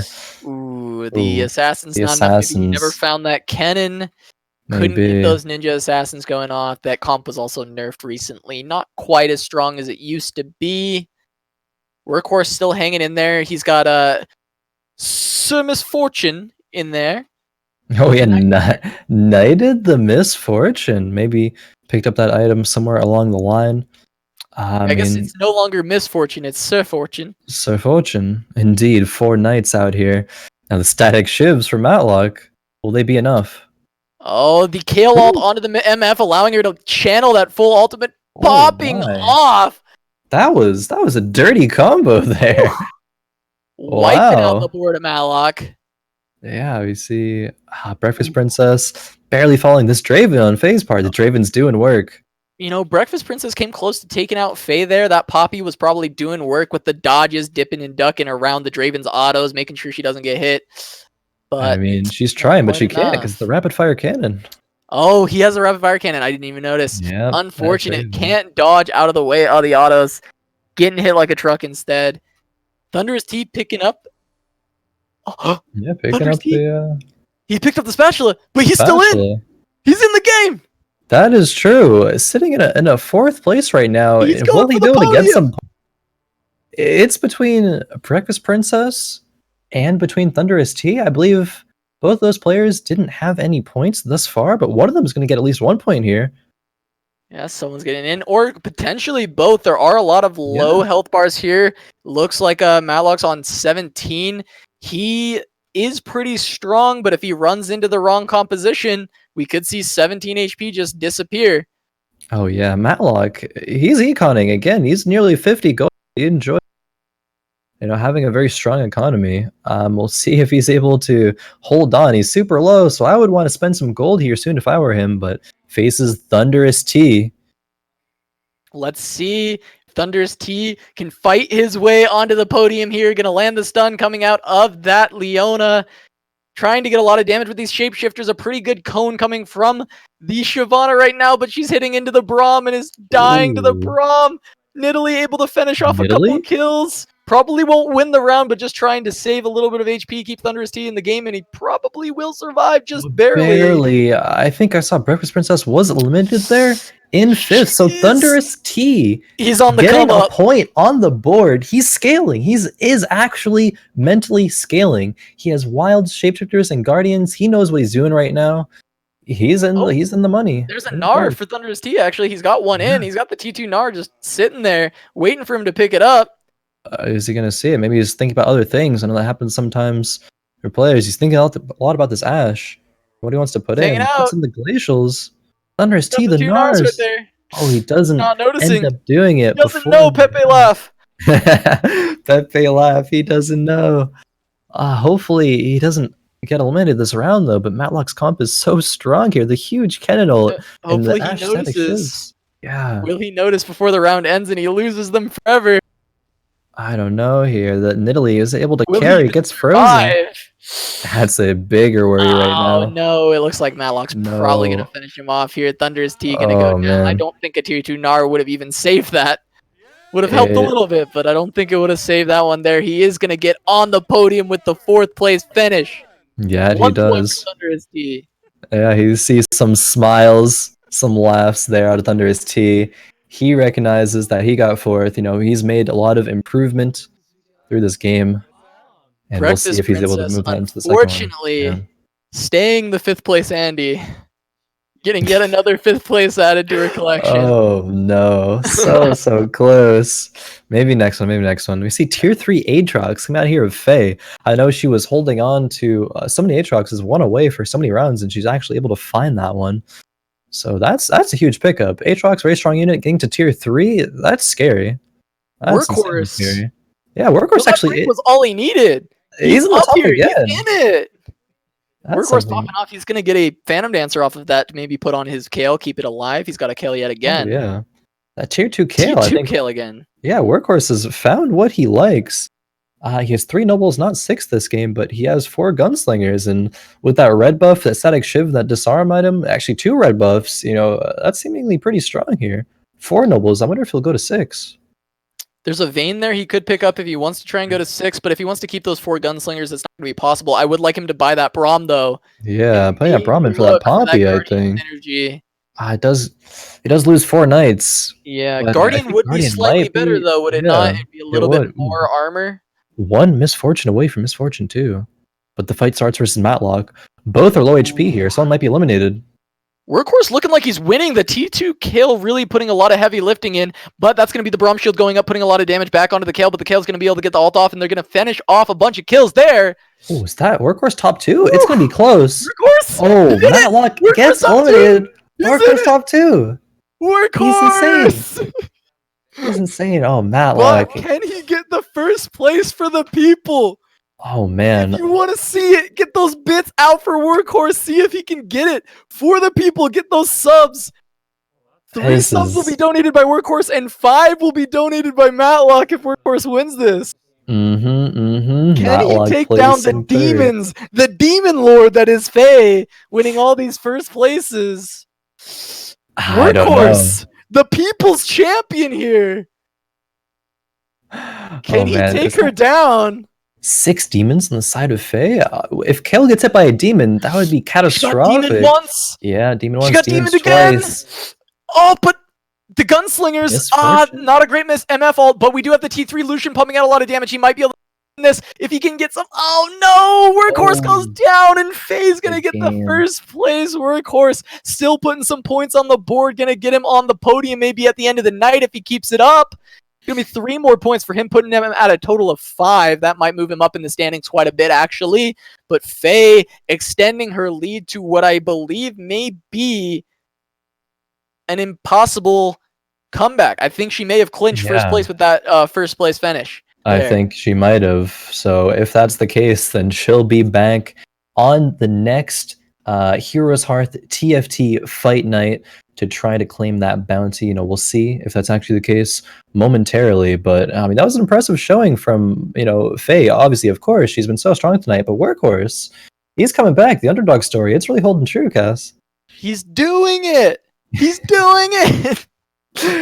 He is doing it. All he needed was those quick 5 minutes. You know, the 5 minutes. Just chill it really worked wonders. I mean, I think, you know, maybe all of us here could maybe take a page of that book. You know, maybe you're not, you know, playing some games, you're not playing well. You just need a little bit of break, a little bit of refresher. I mean, that's honestly super undervalued. A break helps so much. And we see, you know, evidence here, scientific evidence with Workhorse making it happen. Taking that break, coming back, getting a third, getting a second place. He's on fire. Well, Workhorse is a big story here. You know, we got Thunderous T, the mental scaling, cosmic brain coming back for a 4th place finish, making his way up the ladder, starting out at that 8th place, but grinding his way back up, and he gets a 4th place finish here. Thunderous T popping off right now. We see the full standings here. Faye, 15 points. Oh yeah, she has clinched first place, even if she were to get 8th, and AlexDidz in the 2nd place were to get 1st. She still clinches it out, but we're still fighting for that 2nd and 3rd place. But yeah, congrats to Faye. We're gonna go on here to a break momentarily, but quick run on the scores. Alex in 2nd, Matloc in the 3rd with Workhorse, Mastashjake in 4th. But we'll see which of these players can reach the top 3. Do you think with a break, Workhorse can find a way to cheat the rules and gain enough points to win this? I think this might be the break that Workhorse needed. You know, he's composed himself mentally with the first break. The 2nd break might push him to the victory. We will find out right after this. We'll be back in 5 minutes. Get those bits out. I'm really enjoying myself here. I know Kaz is too. We're both having a lot of fun. Hope you guys are at home as well. We'll be right back.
Welcome back, everybody, to the Heroes Hearth TFT Fight Night.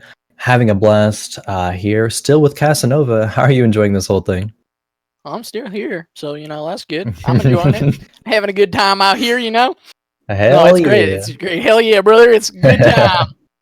No, I'm enjoying myself, having a lot of fun with these matches. It's been great. Thanks for all the players for coming out, hanging out with us, ripping some games. Some entertaining stuff's been happening. We saw that Braum last game, the stack Braum, the stack Shyvana. A lot of cool stuff. A lot of static shivs, Oh yeah. Enjoying it.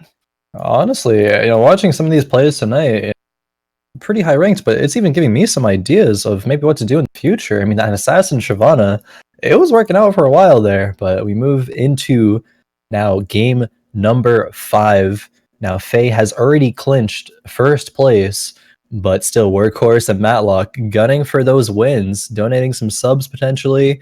And I mean, of course, people would, want to place higher, maybe reach that second place or that third, get on the podium. That top 3 is really what the rest of the lobby is going to be gunning for here. Yeah, there's bits on the line, as the percentage of Mhm. bits is based on the placement for the top 4.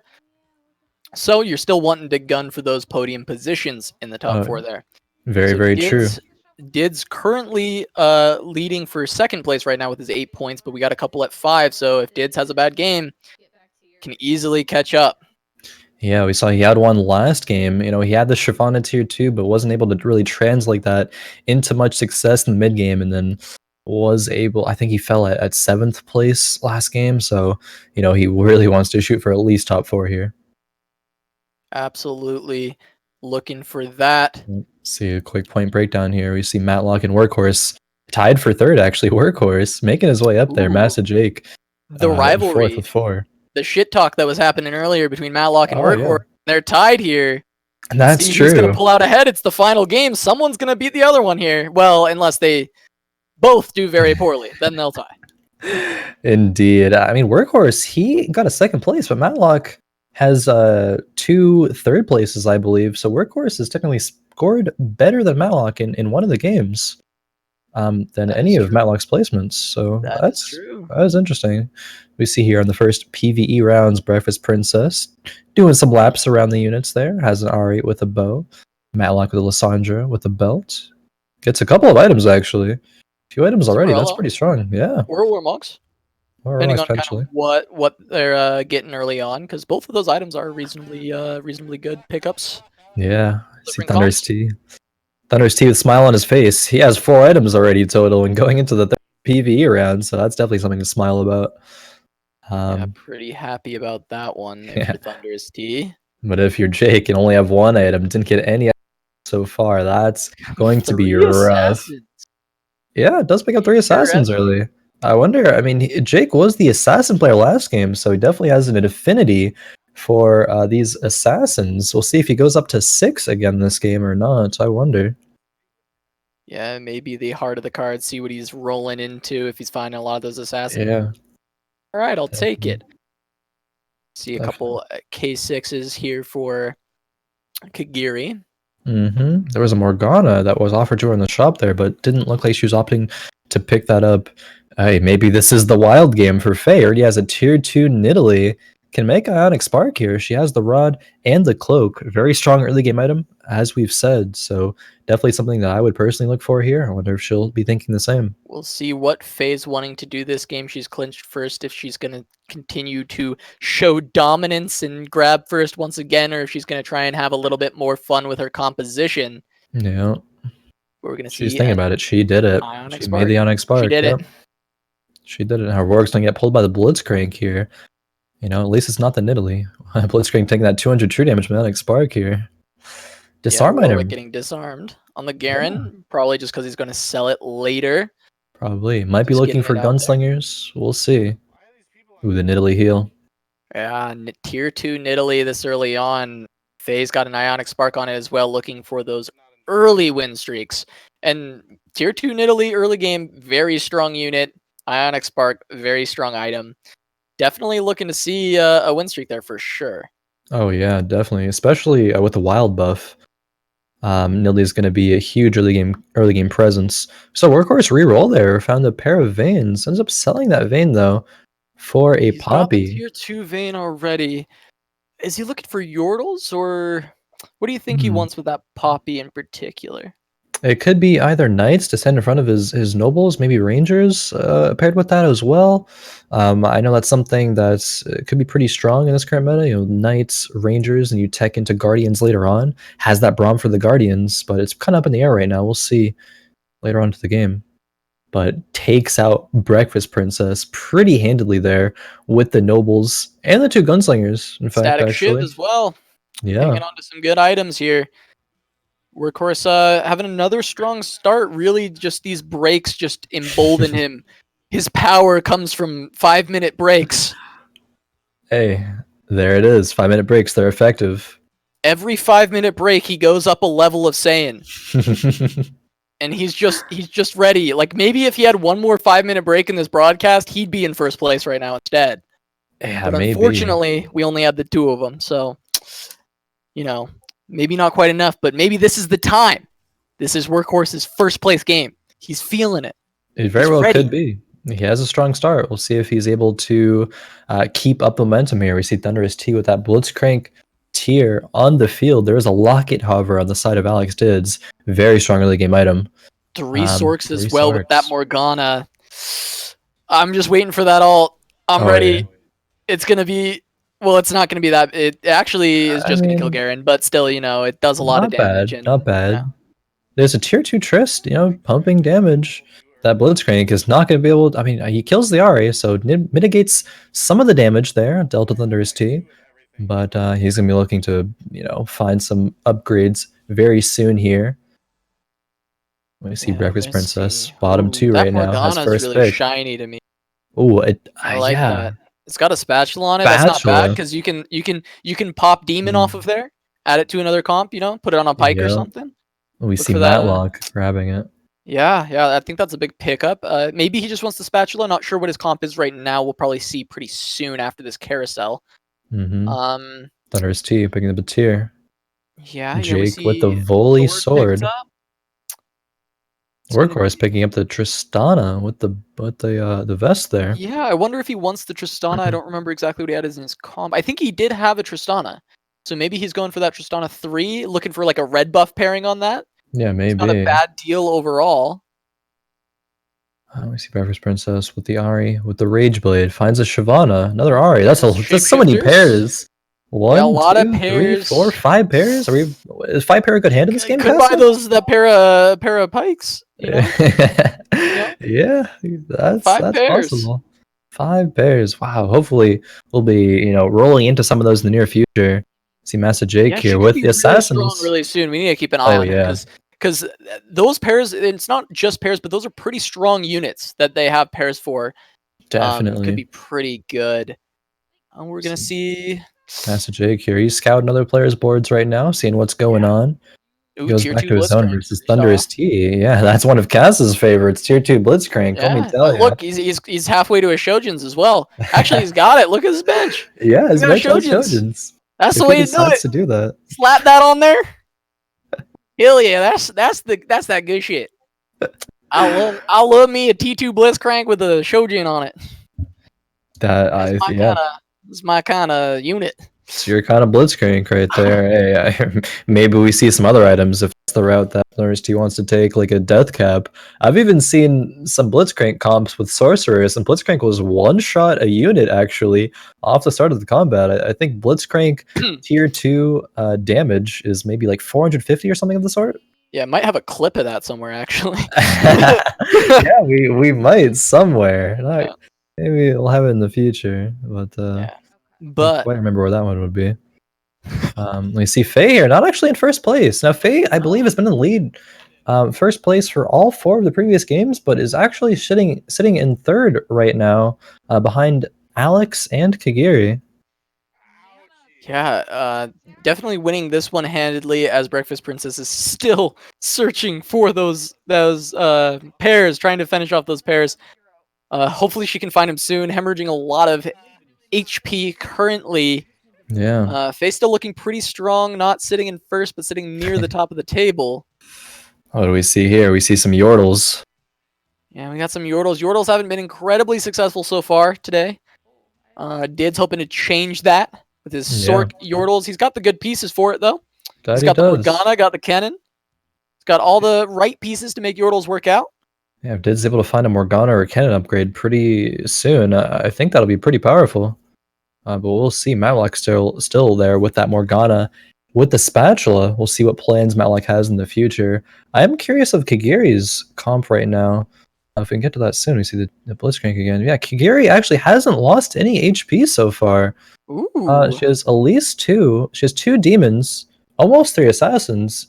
No real synergies outside the demon, but still is able to, hang on to 100% HP. Yeah, that's got very some interesting. Decent items. Interestingly, with the Hex Tech on the Kazakhs. Yeah. Seems like it's been able to carry a lot of these fights. Yeah, only the demon synergy, but just a couple strong units. Gonna go ahead and put a Sword of the Divine on the Lucian. Item we don't see too much, but it can win a lot of rounds if you get the RNG in your favor. Yeah, if you proc that early on in a fight, especially if she, maybe gets a Gunslinger, another Gunslinger to proc that. That would be multiple targets getting crit for a lot of damage. But there's a lot of options that Kagirii can go here. I feel like if she doesn't find some upgrades soon, actually she did level up, in fact. So level 6, that's pretty strong strategy after the crows. Yeah, gets Assassin. Ninja. Zed's a pretty good one to throw in there. He gets his ninja buff as well. Yordles, though, being a little bit of a nuisance here. Morgana getting a pretty big ult onto the Kazakhs. He's trying to heal up a little bit, not going to be able to. Evelyn not able to find the kills. Kagiri's finally going to lose a little bit of HP here. Did's got a pretty strong comp, picking up those T2s, got the locket on the Morgana. Pretty good into a lot of the units that Kagirii had, so gonna drop her down a couple spots. Yeah, I mean, Alex and Kagirii going into that, or both at 100 HP, so one of them has to take some damage there, and it just turned out to be Kagirii there. AlexDidz still remaining 100%. Oh, Blitzcrank too, Faye. Another one. Faye, please. Faye.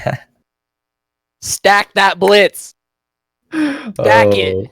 He has a wild buff too. Imagine a Shojin's Blitzcrank with wild buff. Look at him go! How much mana? Death cap? Look at that shit. Maybe that's a little too much. I don't know. Committing that. Make him a Sork. There's a lot that can be done for this Blitzcrank here, but we'll see what route Faye decides to go down. Facing AlexDidz here, though, I almost think that Faye might be able to take that one and tune into Thunderous T here. Facing Breakfast Princess. Now, that's a pretty big Ari there with that Rage Blade. She finally was able to finish that Shen as well. Got a couple of the upgrades, so Breakfast Princess looking a bit stronger here. Oh, yeah. Should be able to win this round for sure. Shyvana being able to get her ultimate off. The Dragon's Descent getting away there. Faye was able to take out AlexDidz, so no one is at 100% HP anymore, but Faye said, that top spot that I had these past few games, yeah, I want that back. Manages to reclaim first place, at least for now. We'll see if she can hold on to it. She's like, I got 3 first place, but what do I want? Another one. Another one. Another static shiv, another first place. We'll see if she ends up building any static shivs later on, but Kagirii for now, she's deciding what she wants to go into. She has a full bench of units here. Almost actually has a Fiora 3. Only needs 2 more Fioras for that one. Will she commit to try to finish that one? Putting in another ninja here. Loses the ninja bonus. Gotta look for that Shen and that cannon. If she can find that this time, put those in. The Kazakhs actually AFK. Oh no, and the Morgana ult. It's a T2 Morgana. Alex found it. Alex in a really good spot. Really good definitely. And that was really tragic. Really unfortunate positioning on that Kazakhs there. Actually, sometimes what will happen with Assassins is that if they all jump into a corner, one will get blocked and won't actually move until one of those 2 units or other Assassins will move. And so that's what happened there. Why the Kazakhs was a little bit AFK. Faye actually took a hit last round there. We see AlexDidz now with first place again. Faye not able to hold on to that actually after all. Yeah, what are you liking on this carousel here? I'm looking at that tier, the brand. Yeah. Early Elementalist, this point in the game is very strong. So if someone has found a Kennen and a Lissandra so far to, pick up that 3 Elementalist, that would be super, super strong. Picked up a Cho'Gath there with a sword. AlexDidz, let's see what he decides to pick up. Wants to go for the Zed with a belt. He probably just wants the item there, but we will see what he has in store for that one. Yeah, he has the wilds, or not the wilds, sorry, the Yordles and the Sorcerers. Yeah, do you think he's going 6 Yordles here? Or do you think he's just like kind of hanging on to that Tristana because he hasn't found anything better yet? I think he might be going for... Yeah, I think he might be going for 6 Yordles. He really wants to find that Gnar. He's so close to leveling up. Maybe I'd want to do that sort of rolling that he did, yeah. Yeah, that'll help. I think his plan might be 3 Yordles, or 6 Yordles, sorry, and then 3 Sorcerers. Faces. How do you feel about that comp? Do you like 6 Yordles? I know you hate Yordles, but like, if you're gonna go Yordles, do you go all in, or do you stick with those the 3 of them? I think there are 2 good comps that you could go with Yordles. There's 6 Yordles, 3 Sorcerers. I've seen that comp have success with some players, some pretty high rated players. But I've also seen just the 3 Yordle Sorc tech, do the job, because Tristana in that the Yordle comp, doesn't really do that much besides her just being a little bit of damage. So we'll see what route that is ended up being taken there. Breakfast Princess has that Bloodthirster release, has another release on the bench that's tier 2. Maybe a tier 3 release in the future.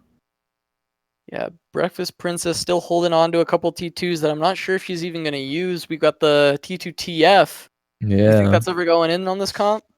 I mean, I've seen TF work in 6 sorcerer comps, but outside of that, not really. I mean, TF does have that blue card to instantly, or not instantly, but it takes a little bit of time, but to provide mana to the rest of the sorcerers so that they use their ultimates faster. That could be a tech that she's looking for here. Blitzcrank grabbing that Nidalee to start off the fight off. Not really looking good there. That's a tier 3 Vayne, guys. Holy, that's an early T3 Vayne. Yeah. He didn't even, well, he's been kind of hard re-rolling, so I guess that makes sense. I guess in the meta, it's a little bit less unheard of to see that T3. It is almost to wolves already, but that's really strong. It's got the Gunblade, so it's going to be able to heal a little bit here. Is still going to go down to the Shyvana. Not enough at all. You are right. Breakfast Princess looking a lot stronger after finishing a couple of those pairs, though. Definitely kind of stabilizing at this kind of like 40 to 50 HP mark here. That's been the trend for Breakfast Princess over the past games. She actually, her Ahri there had almost 4,000 damage. I don't even think that the second place damage dealer on her team for last fight had even 1,000. So that Ahri really paying dividends right now for her. Faye at level 7. That tier 2 Gnar at this point in the game before Wolf round, tier 2 Gnar. That's crazy actually. Yeah, rocking the wild does, Sorks. Have some items that she could start putting onto Blitzcrank. That's clearly the play. She might, in fact, do that, or she might save the Blitzcrank for somebody definitely else. the play as well. Yeah, Cass, considering the compositions right now, Blitzcrank, I think pretty good unit. A lot of squishy backliners. That is true. That tier 3 Vayne, some Sorks to grab, a lot of good targets. Sorks, some Yordles, some nice squishy little Yordles. True. Oh, that's a lot of items there for Mastashjake. Oh, he's got his assassin. Spatula. Yeah, he could make an assassin. Oh, he's hovering over it. Let's see what he decides to do. I mean, he already has 6 assassins. He's just gotta find. He found one of his ninjas. Oh, found the Akali. Just needs the cannon now. Just needs the cannon. I think he looks for it here. Well, no, but he's got a level 2 because he won't be able to put them all in. He does. I mean, he could swap out one of his. Actually, he could be okay because he can make one an assassin. Yep. And then put the other one in, so he could do it. Yeah, but I think all he the still ninjas does besides want to Shen level. would be. Yeah, he will because he'll need Shen in there, and Shen won't be an assassin if he makes Kennen one.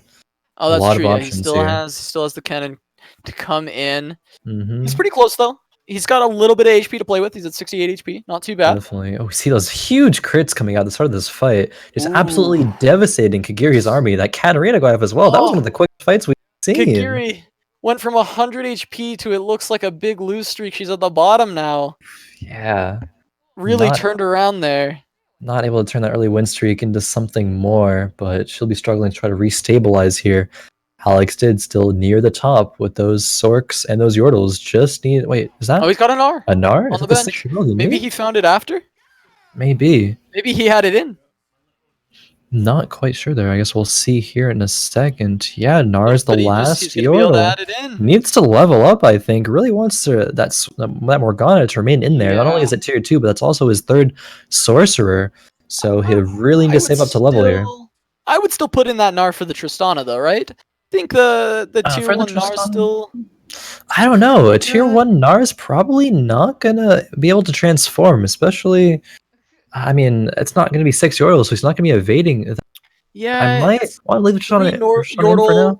He'll have the attack speed and the shield, though, coming from that's true. Buff items. It's a close one. I guess it's kind of a toss-up, right? You might get a little bit more value out of this Tristana if she's able to pump a little bit of damage. The Tristana's more consistent. Here. Yeah, that's a huge Morgana. Oh, jeez. That was insane. The damage there, Morgana, top damage dealer. Oh, it takes out Kagirii. From first place, Kagirii. 100 HP down to 0 now before the carousel rounds, before the Raptors. Oof, bit of a rough game for her there. Oh, we have a few low players actually. Workhorse. We could start seeing a lot of deaths coming soon here. Workhorse trying to hold on. He's kind of like the last bastion before it gets to the higher HP people. He's sitting there at 38. Yeah. Not exactly a comfortable position, Ooh. but he's got a little bit of HP to work with. While Matloc here is sitting at 4 HP. Yeah. Does get a pretty big upgrade there, but he's got a lot of items. He needs to start putting those in. He doesn't have any more time left. He's got to use these, get them all in there. Bloodthirster, Yeah. that's fine. Just put something in. He's got a locket potentially. Might be just good to throw that on there.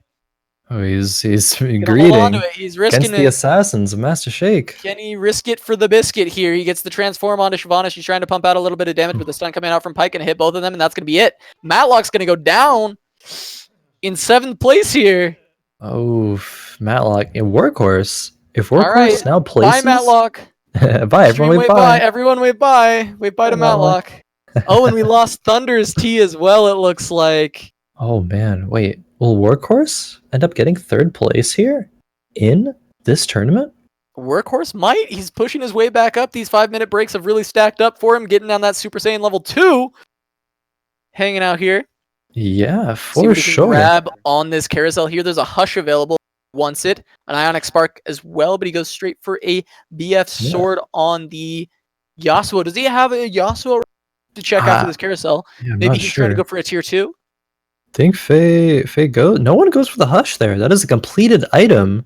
But Yeah, Hush no is one seemed to I think value it's it. a pretty good item too. It's not like it's I think so it's too. no slouch. Definitely not. I suppose the other players, the players in this game, just valued that specific one item that they needed over that completed Hush. So it looks like he wanted the sword, or maybe he's trying to go Blade Masters. We saw some Masters, Aatroxes there. Mm-hmm. There we go. Alex, Finally, the level up. Did's levels getting up. his 6 Yordles. It's pretty good. Where do you think his power level's at right now? You think he's the strongest?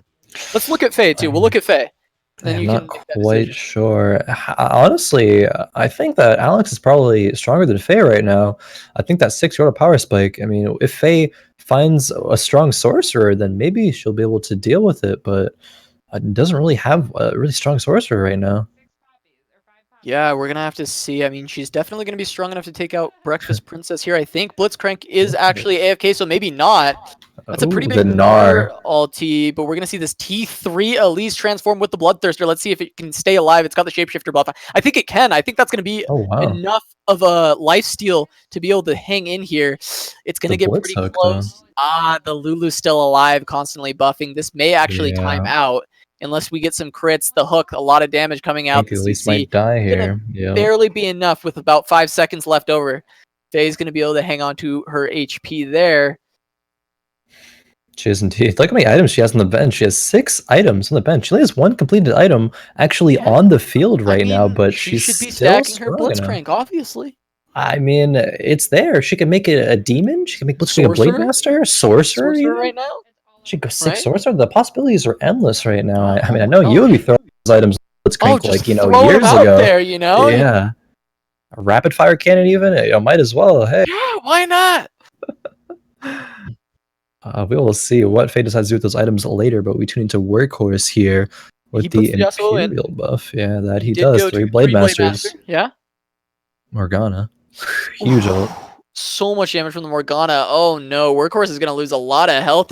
He ran into Didz. That was like the worst person to run into. He's going to stay alive, but barely. I think he lost 6 Yordles. Yeah. I think he lost either 25 or 26 health there. That 26. was. He's at 30. He's yeah, down he was to at 30. 4. Mm-hmm. Oh no. The Elise running into Faye. Oh, Breakfast Oh, I think Princess. is Breakfast Princess she's gonna 5th go again? down. Is she 5th place, Andy? 5th place. 5th place, Andy. No, yet again, Oh. Breakfast Princess goes down in 5th. Cassie, you also know what this means? Workhorse. He's done it. Workhorse. He's grabbed a point. That might propel him to 3rd. Who else was in contention? It was Matloc who was in 7th this game, so no points but for Matloc. also Mastashjake, who Mastashjake, is still in. He's got a shot. He's 1 point behind Workhorse, but he's got more HP right now. Let's go to his board if we can. See what he's got. He's hanging on to the assassins. 44 HP. He's in a much more prime position to pass up Workhorse. I think he has 7 assassins in right now. He does. He does have 7 assassins. He picks up some items. Yeah. Not bad a tier. Could put a GA on. That's not a bad item. Yeah, GA pretty good. Shows just maybe on the pike. Could grab a Shojin's Pike here. Who knows? Ashen actually didn't make anybody an assassin unnaturally. These are all just natural assassins here, and has 7 of them. Interesting for sure. Didz trying to find his tier 3. Yordle's 1 away from the Tristana. Oh yeah. We're gonna have to see. I don't know. Faye, look at Hey, these items. Oh my god. Is Faye going for a 1-item run on the field? Like, she actually has a whole like general store worth of items here. What are you buying? What are you selling? Interesting strategy here. I mean, hey, she's in first place right now without utilizing many items. Yeah, Is she it just the power probably is of gonna wild lose. Sorks? No, she's not even gonna lose to this Yordle. Well, let's see. We're gonna. The Karth is gonna get another ultimate off. We might see if he's gonna be able to do enough damage down onto the Kennen there, but the Poppy and the Lulu will probably be able to finish them off. If they put in maybe some of these items, that might have helped out a little bit, but do we really need them? Items pretty overrated. I think she might be going for a record here of least items actually utilized, with still maybe winning the game. She's aggressively rolling for some upgrades right now, but we will see. Workhorse actually gets eliminated. Ooh, he's gonna go out in 4th, so he needs Mastashjake to go out next, so they'll tie in points and it'll go to tiebreakers on placements, I believe is how that's working out. I believe so. We're gonna see Workhorse hoping that Mastashjake goes out here, or else Mastashjake is going to get that 3rd place finish with Didz staying in. Didz will secure his 2nd place spot.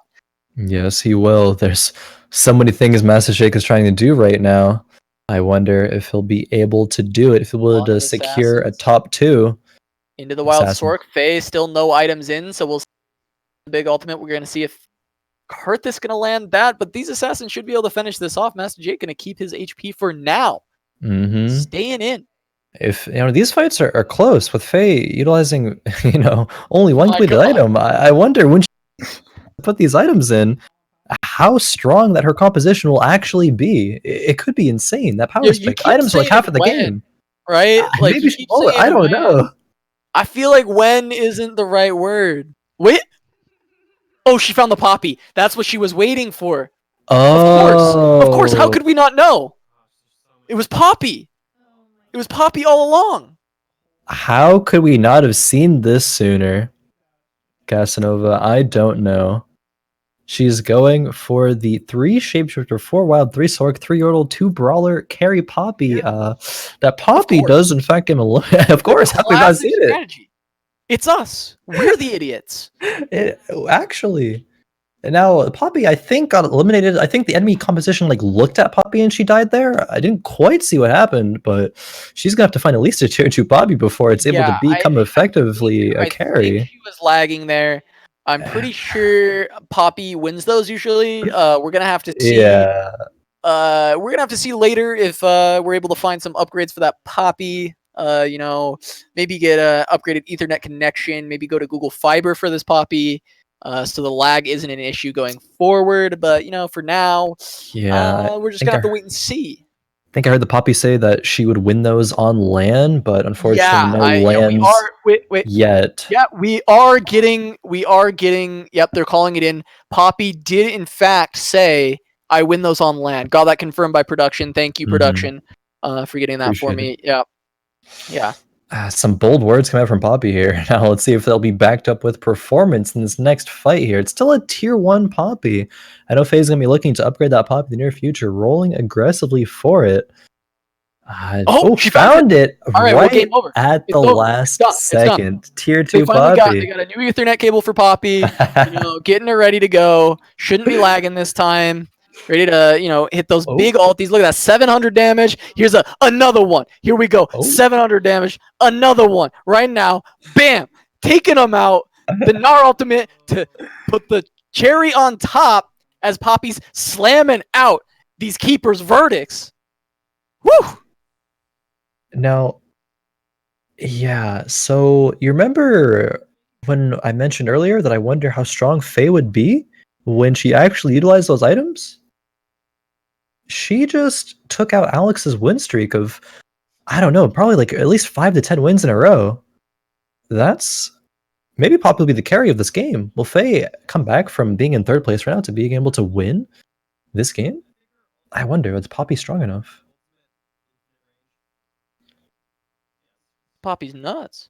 Poppy She's is crazy. nuts. Who All right, knows? there's a lot of assess. And then a thickie. A Cho'Gath. Get that thickie Cho'Gath right in the middle. I mean, this is good. I think something that Mastashjake was lacking earlier. Oh, actually, we see The huge fat stun. one. Pike gets a big stun after, but Morgana, the crit!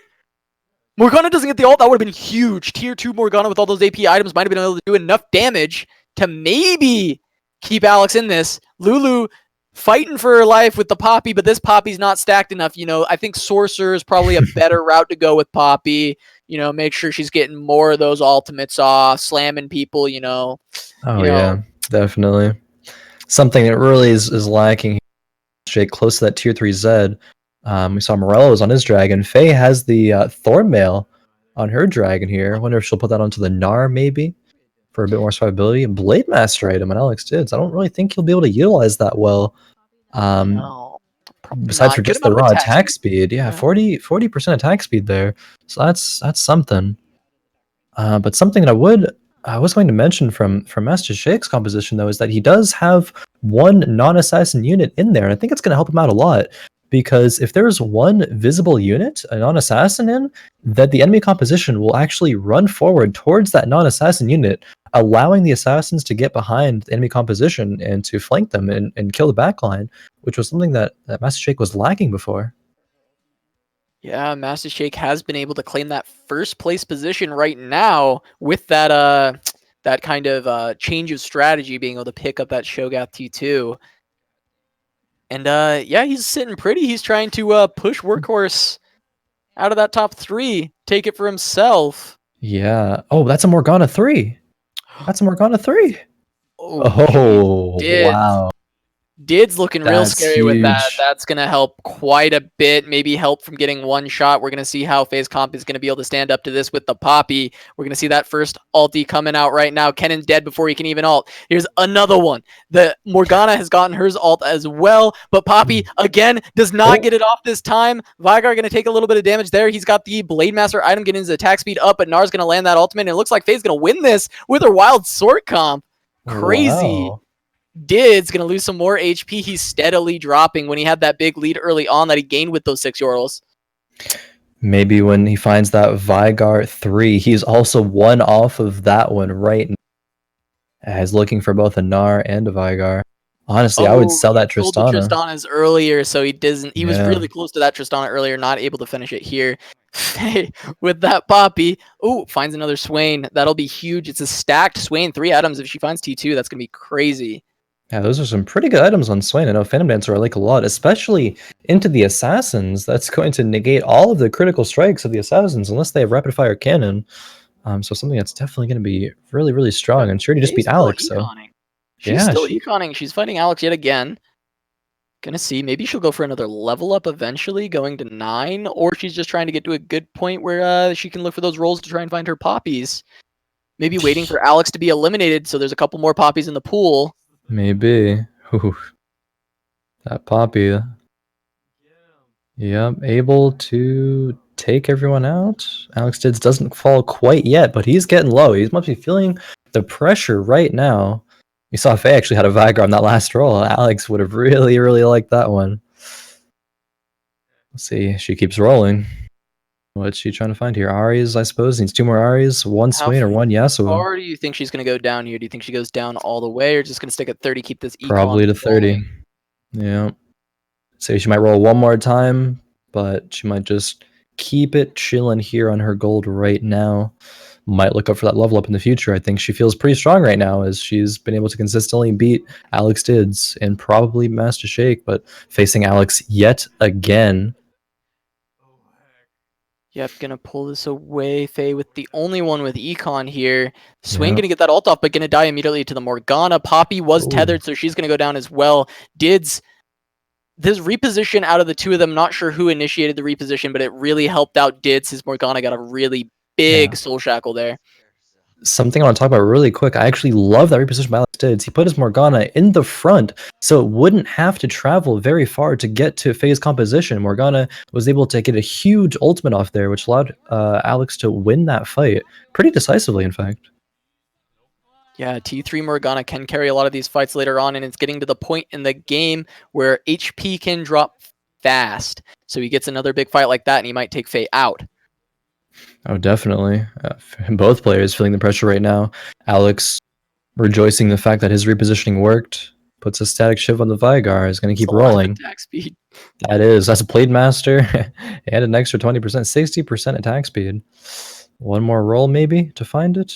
Not sure if he will. Mastashjake rolling. They're desperately rolling for upgrades. Mastashjake has been chilling. Ooh, Finds the Zed. Zed. 3 items. Ooh. Yeah. That's a spooky looking Zed there. One of them is the locket, which isn't too useful on Zed, but even still, the shielding, providing essentially 1,000 HP effectively. Fights AlexDidz composition, actually. Will this Morgana be able to carry versus the Assassins? Yeah, let's see if the knockup will come out first. The Morgana. Oh, the crit! Oh, so much damage. Dids might die here. Let's see if the dodges can come out. No, Dids is gonna die. Didz. And that should Mastashjake. secure Mastashjake his spot as 3rd, I believe. Yeah, I believe so. I'm not sure if he wins. Does he have enough points to Pass catch up to Alex? I don't think so, but I'm not 100% sure there. Faye here. Yeah, well, Mastashjake has 4, so no, won't have enough points to catch up to Alex, unfortunately, but I think he has cemented himself as 3rd. We see Faye here with the Yasuo with the bow. Leveled up, actually, to put it in. The Assassins versus the wild shapeshifter Sork Yordle brawlers. So many synergies on Faye's half here. That said, these crits, the Akali. Akali doing work here. Let's see if she continues on the Swain. The Swain, though, can't be crit unless it's by the Akali spell. Oh, this is a close one. And Poppy takes the victory on that match there. Another PV round. Got a Gunblade versus... I actually can't quite see what that is. The planning thing is over it. Might be Infinity Edge? Not 100% sure. Not 100% sure, but 1 pike away from Mastashjake here. Will he be able to find it next round? Not 100% sure. We have a Zeke's affecting the attack speed of Zed and Akali. Oh, appears having some technical difficulties with Casanova. It's okay though. We'll hopefully figure that one out. Did this fix? Oh, that did. That's interesting. That's crazy. That's crazy. That's crazy for sure. That was a Discord error, actually. I checked all my stuff. It was just Discord decided that I was not allowed to speak anymore. It's okay. We got really you back here, bud. In this intense late game scenario. We're back in it. All right. We'll finish off this tournament looking at these two fighting it out.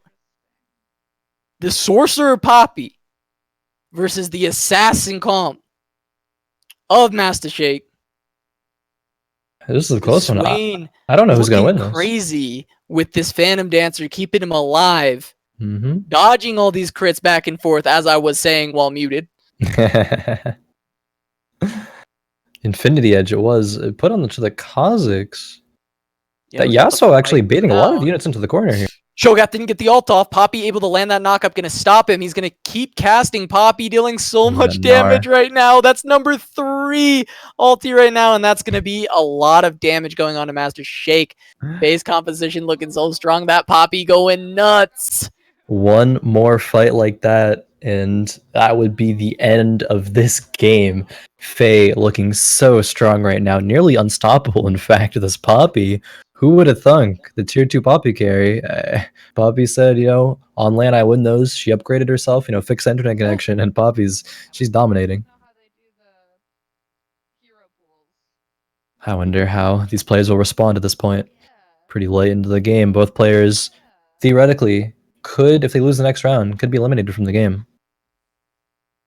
Yeah, right here we could see some big crits coming out, trying to get that comeback for Mastashjake, but it's going to be hard if they're targeting the Swain with the Phantom Dancer. They can't crit. Someone got onto the Poppy. Rengar is going to finish off the Poppy. That's a lot of damage, but the Gnar going to land a big ultimate here, and that Swain still is untouched. Cho'Gath gets a big knock-up. Let's see if this Zed can carry. He can't. The knock-up from the Lulu, and that might be enough. It's not. Ooh, barely not. Mastashjake staying alive. He's still hanging in there. That He's he is still 3 hanging HP. In there. Will he find the pike? What's he got to do? So close. Is the pike enough? I'm not sure it would be, but doesn't even manage to find that. Can he reposition, or is he just kind of screwed here? It tries to. It probably will have to reposition here. I think the only thing I can do right now is reposition so that his units don't jump to that Yasuo in the corner. Faye is doing an excellent job of baiting the assassins into the opposite corner of the rest of her composition, as we'll probably see it again right here. Yeah, these three assassins. Where some won't, but some of them are going to go there. He got a decent split. All of his assassins are attacking. The Cho'Gath does knock up on the wrong side of the fight, though. Yeah, it's not looking good. Looks like Mastashjake might go down here, and that's going to be it with the Gnar, finishing it off with the Gnar transform, throwing him away and putting Mastashjake in the trash for a second place finish. Faye picking up her first place out of this fight night. 4 out of 5. Another one. That's an insane win rate. 80% win rate on the games tonight. And even the game that she didn't win, she placed second, only falling to that massive tier 3 Shyvana with the Thornmills. Huge congratulations to Faye being our victor here. I believe we'll have updated scores very shortly. But oh man, those were some games, Casa. Those were some games. For sure, those games were nuts.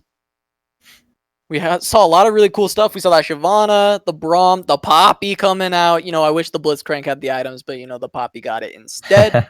But true. Faye, gonna take this fight night. Gonna take that victory. Yeah, I mean, hey, there's still a last chance. If anyone wants to cheer some bits, they'll support the players. You know, Faye in first place, but Alex had second, Mastashjake in third, as well as some other players, as well as the cast and the crew here on Heroes Hearth. You know, huge thanks to everybody for coming out here. I wonder if we can get a little. I guess we see the scores here. Yeah, Faye 19 points, nearly perfect. Nearly perfect here. Perfect would have been 20 points, but she gets 19, almost doubling the second place of AlexDidz. Alex having 10 points here in second place. Third, Mastashjake with 7. Workhorse does manage to get 4th place here. Matloc in 5th. Bumping his rival Matloc off the podium here. Workhorse finishing 4th, pushing Matloc to 5th. In 6th place, we got Kagirii. Thunderous T managed to scrape up 1 point. Does get 7th. And Breakfast Princess in 8th. No worries. Breakfast Princess ends up getting 0 points, but 5th place Andy herself still had probably better average placements than maybe some of the rest of the field, even with that 0 points. Indeed. The 5th place pretty much nearly throughout the whole tournament. I wonder if we can get a quick little winner's interview with Faye. I wonder. All right, I think we will. Yeah, here. Faye, welcome. Congratulations on your victory. I know in the past you've gotten a lot of second places in tournaments, but now you're able to win, get a 1st place. How does it feel? You know, it feels nice to win, not get second place all the time. You were right, though, by the way. You said the second, third, first, so. See, very true. I was talking to Faye yesterday. That's true. He did say she got 2nd, and then she got a 3rd, you know, but then she managed to get the 1st here. I told her it would be the tournament, and I guess I was right. Prophet Khroen strikes again. Yeah. No longer a second place, Andy. Proud of you. Congratulations. All right. Can go back to my second places now. Okay. So. You stacked Poppy, so that was fine. That was okay. It took forever to find Poppy. Never got my 4th stack shift, so I'm a little bit upset, actually. I tried that one game. A little bit pissed, you know? That's okay. I had the 4th tier, I just didn't get the recurve bow. You kept that Blitzcrank in all game, though, so, you know, I was happy about that. Prime. But, you know, it's fight night, of course, so you'll be back in 2 weeks, right? Trying to claim that bounty. All right, yeah. I don't even know if I'm allowed to do this, but I'm going to do it anyway.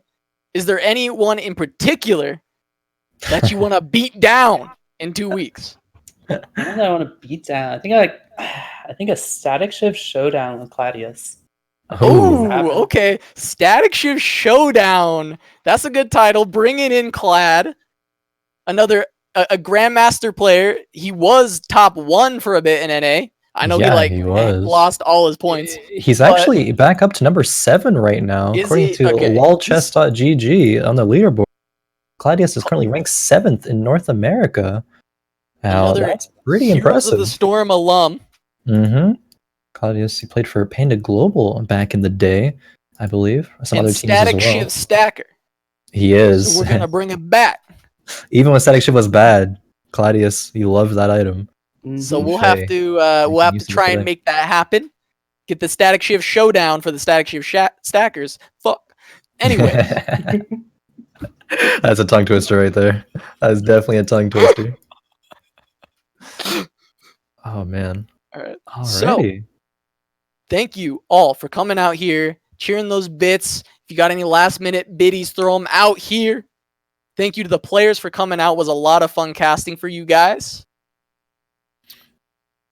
Indeed.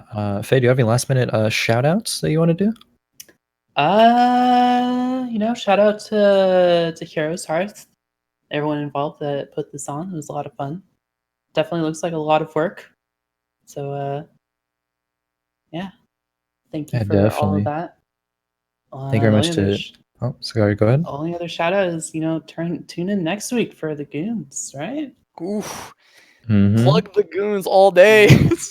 Monday 8 CST, the Goons show. Having a lot of fun. I unfortunately won't be there, but there, maybe someone else in my stead. We'll see in the future. I'll be at Gen Con, but should be an exciting show nonetheless.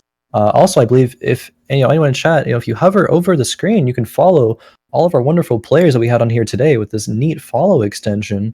It makes it really simple, really quick and easy for you to follow all of our players. A lot of them regularly stream, and you can check out their TFT content or some of the other content perhaps. But yeah. And yeah, that will be it. We'll see you for the next show. I would say this is a pretty successful little pilot here. Thank you to Heroes Hearth for putting this on. Reaching out to myself and Casanova to cast. I had a lot of fun.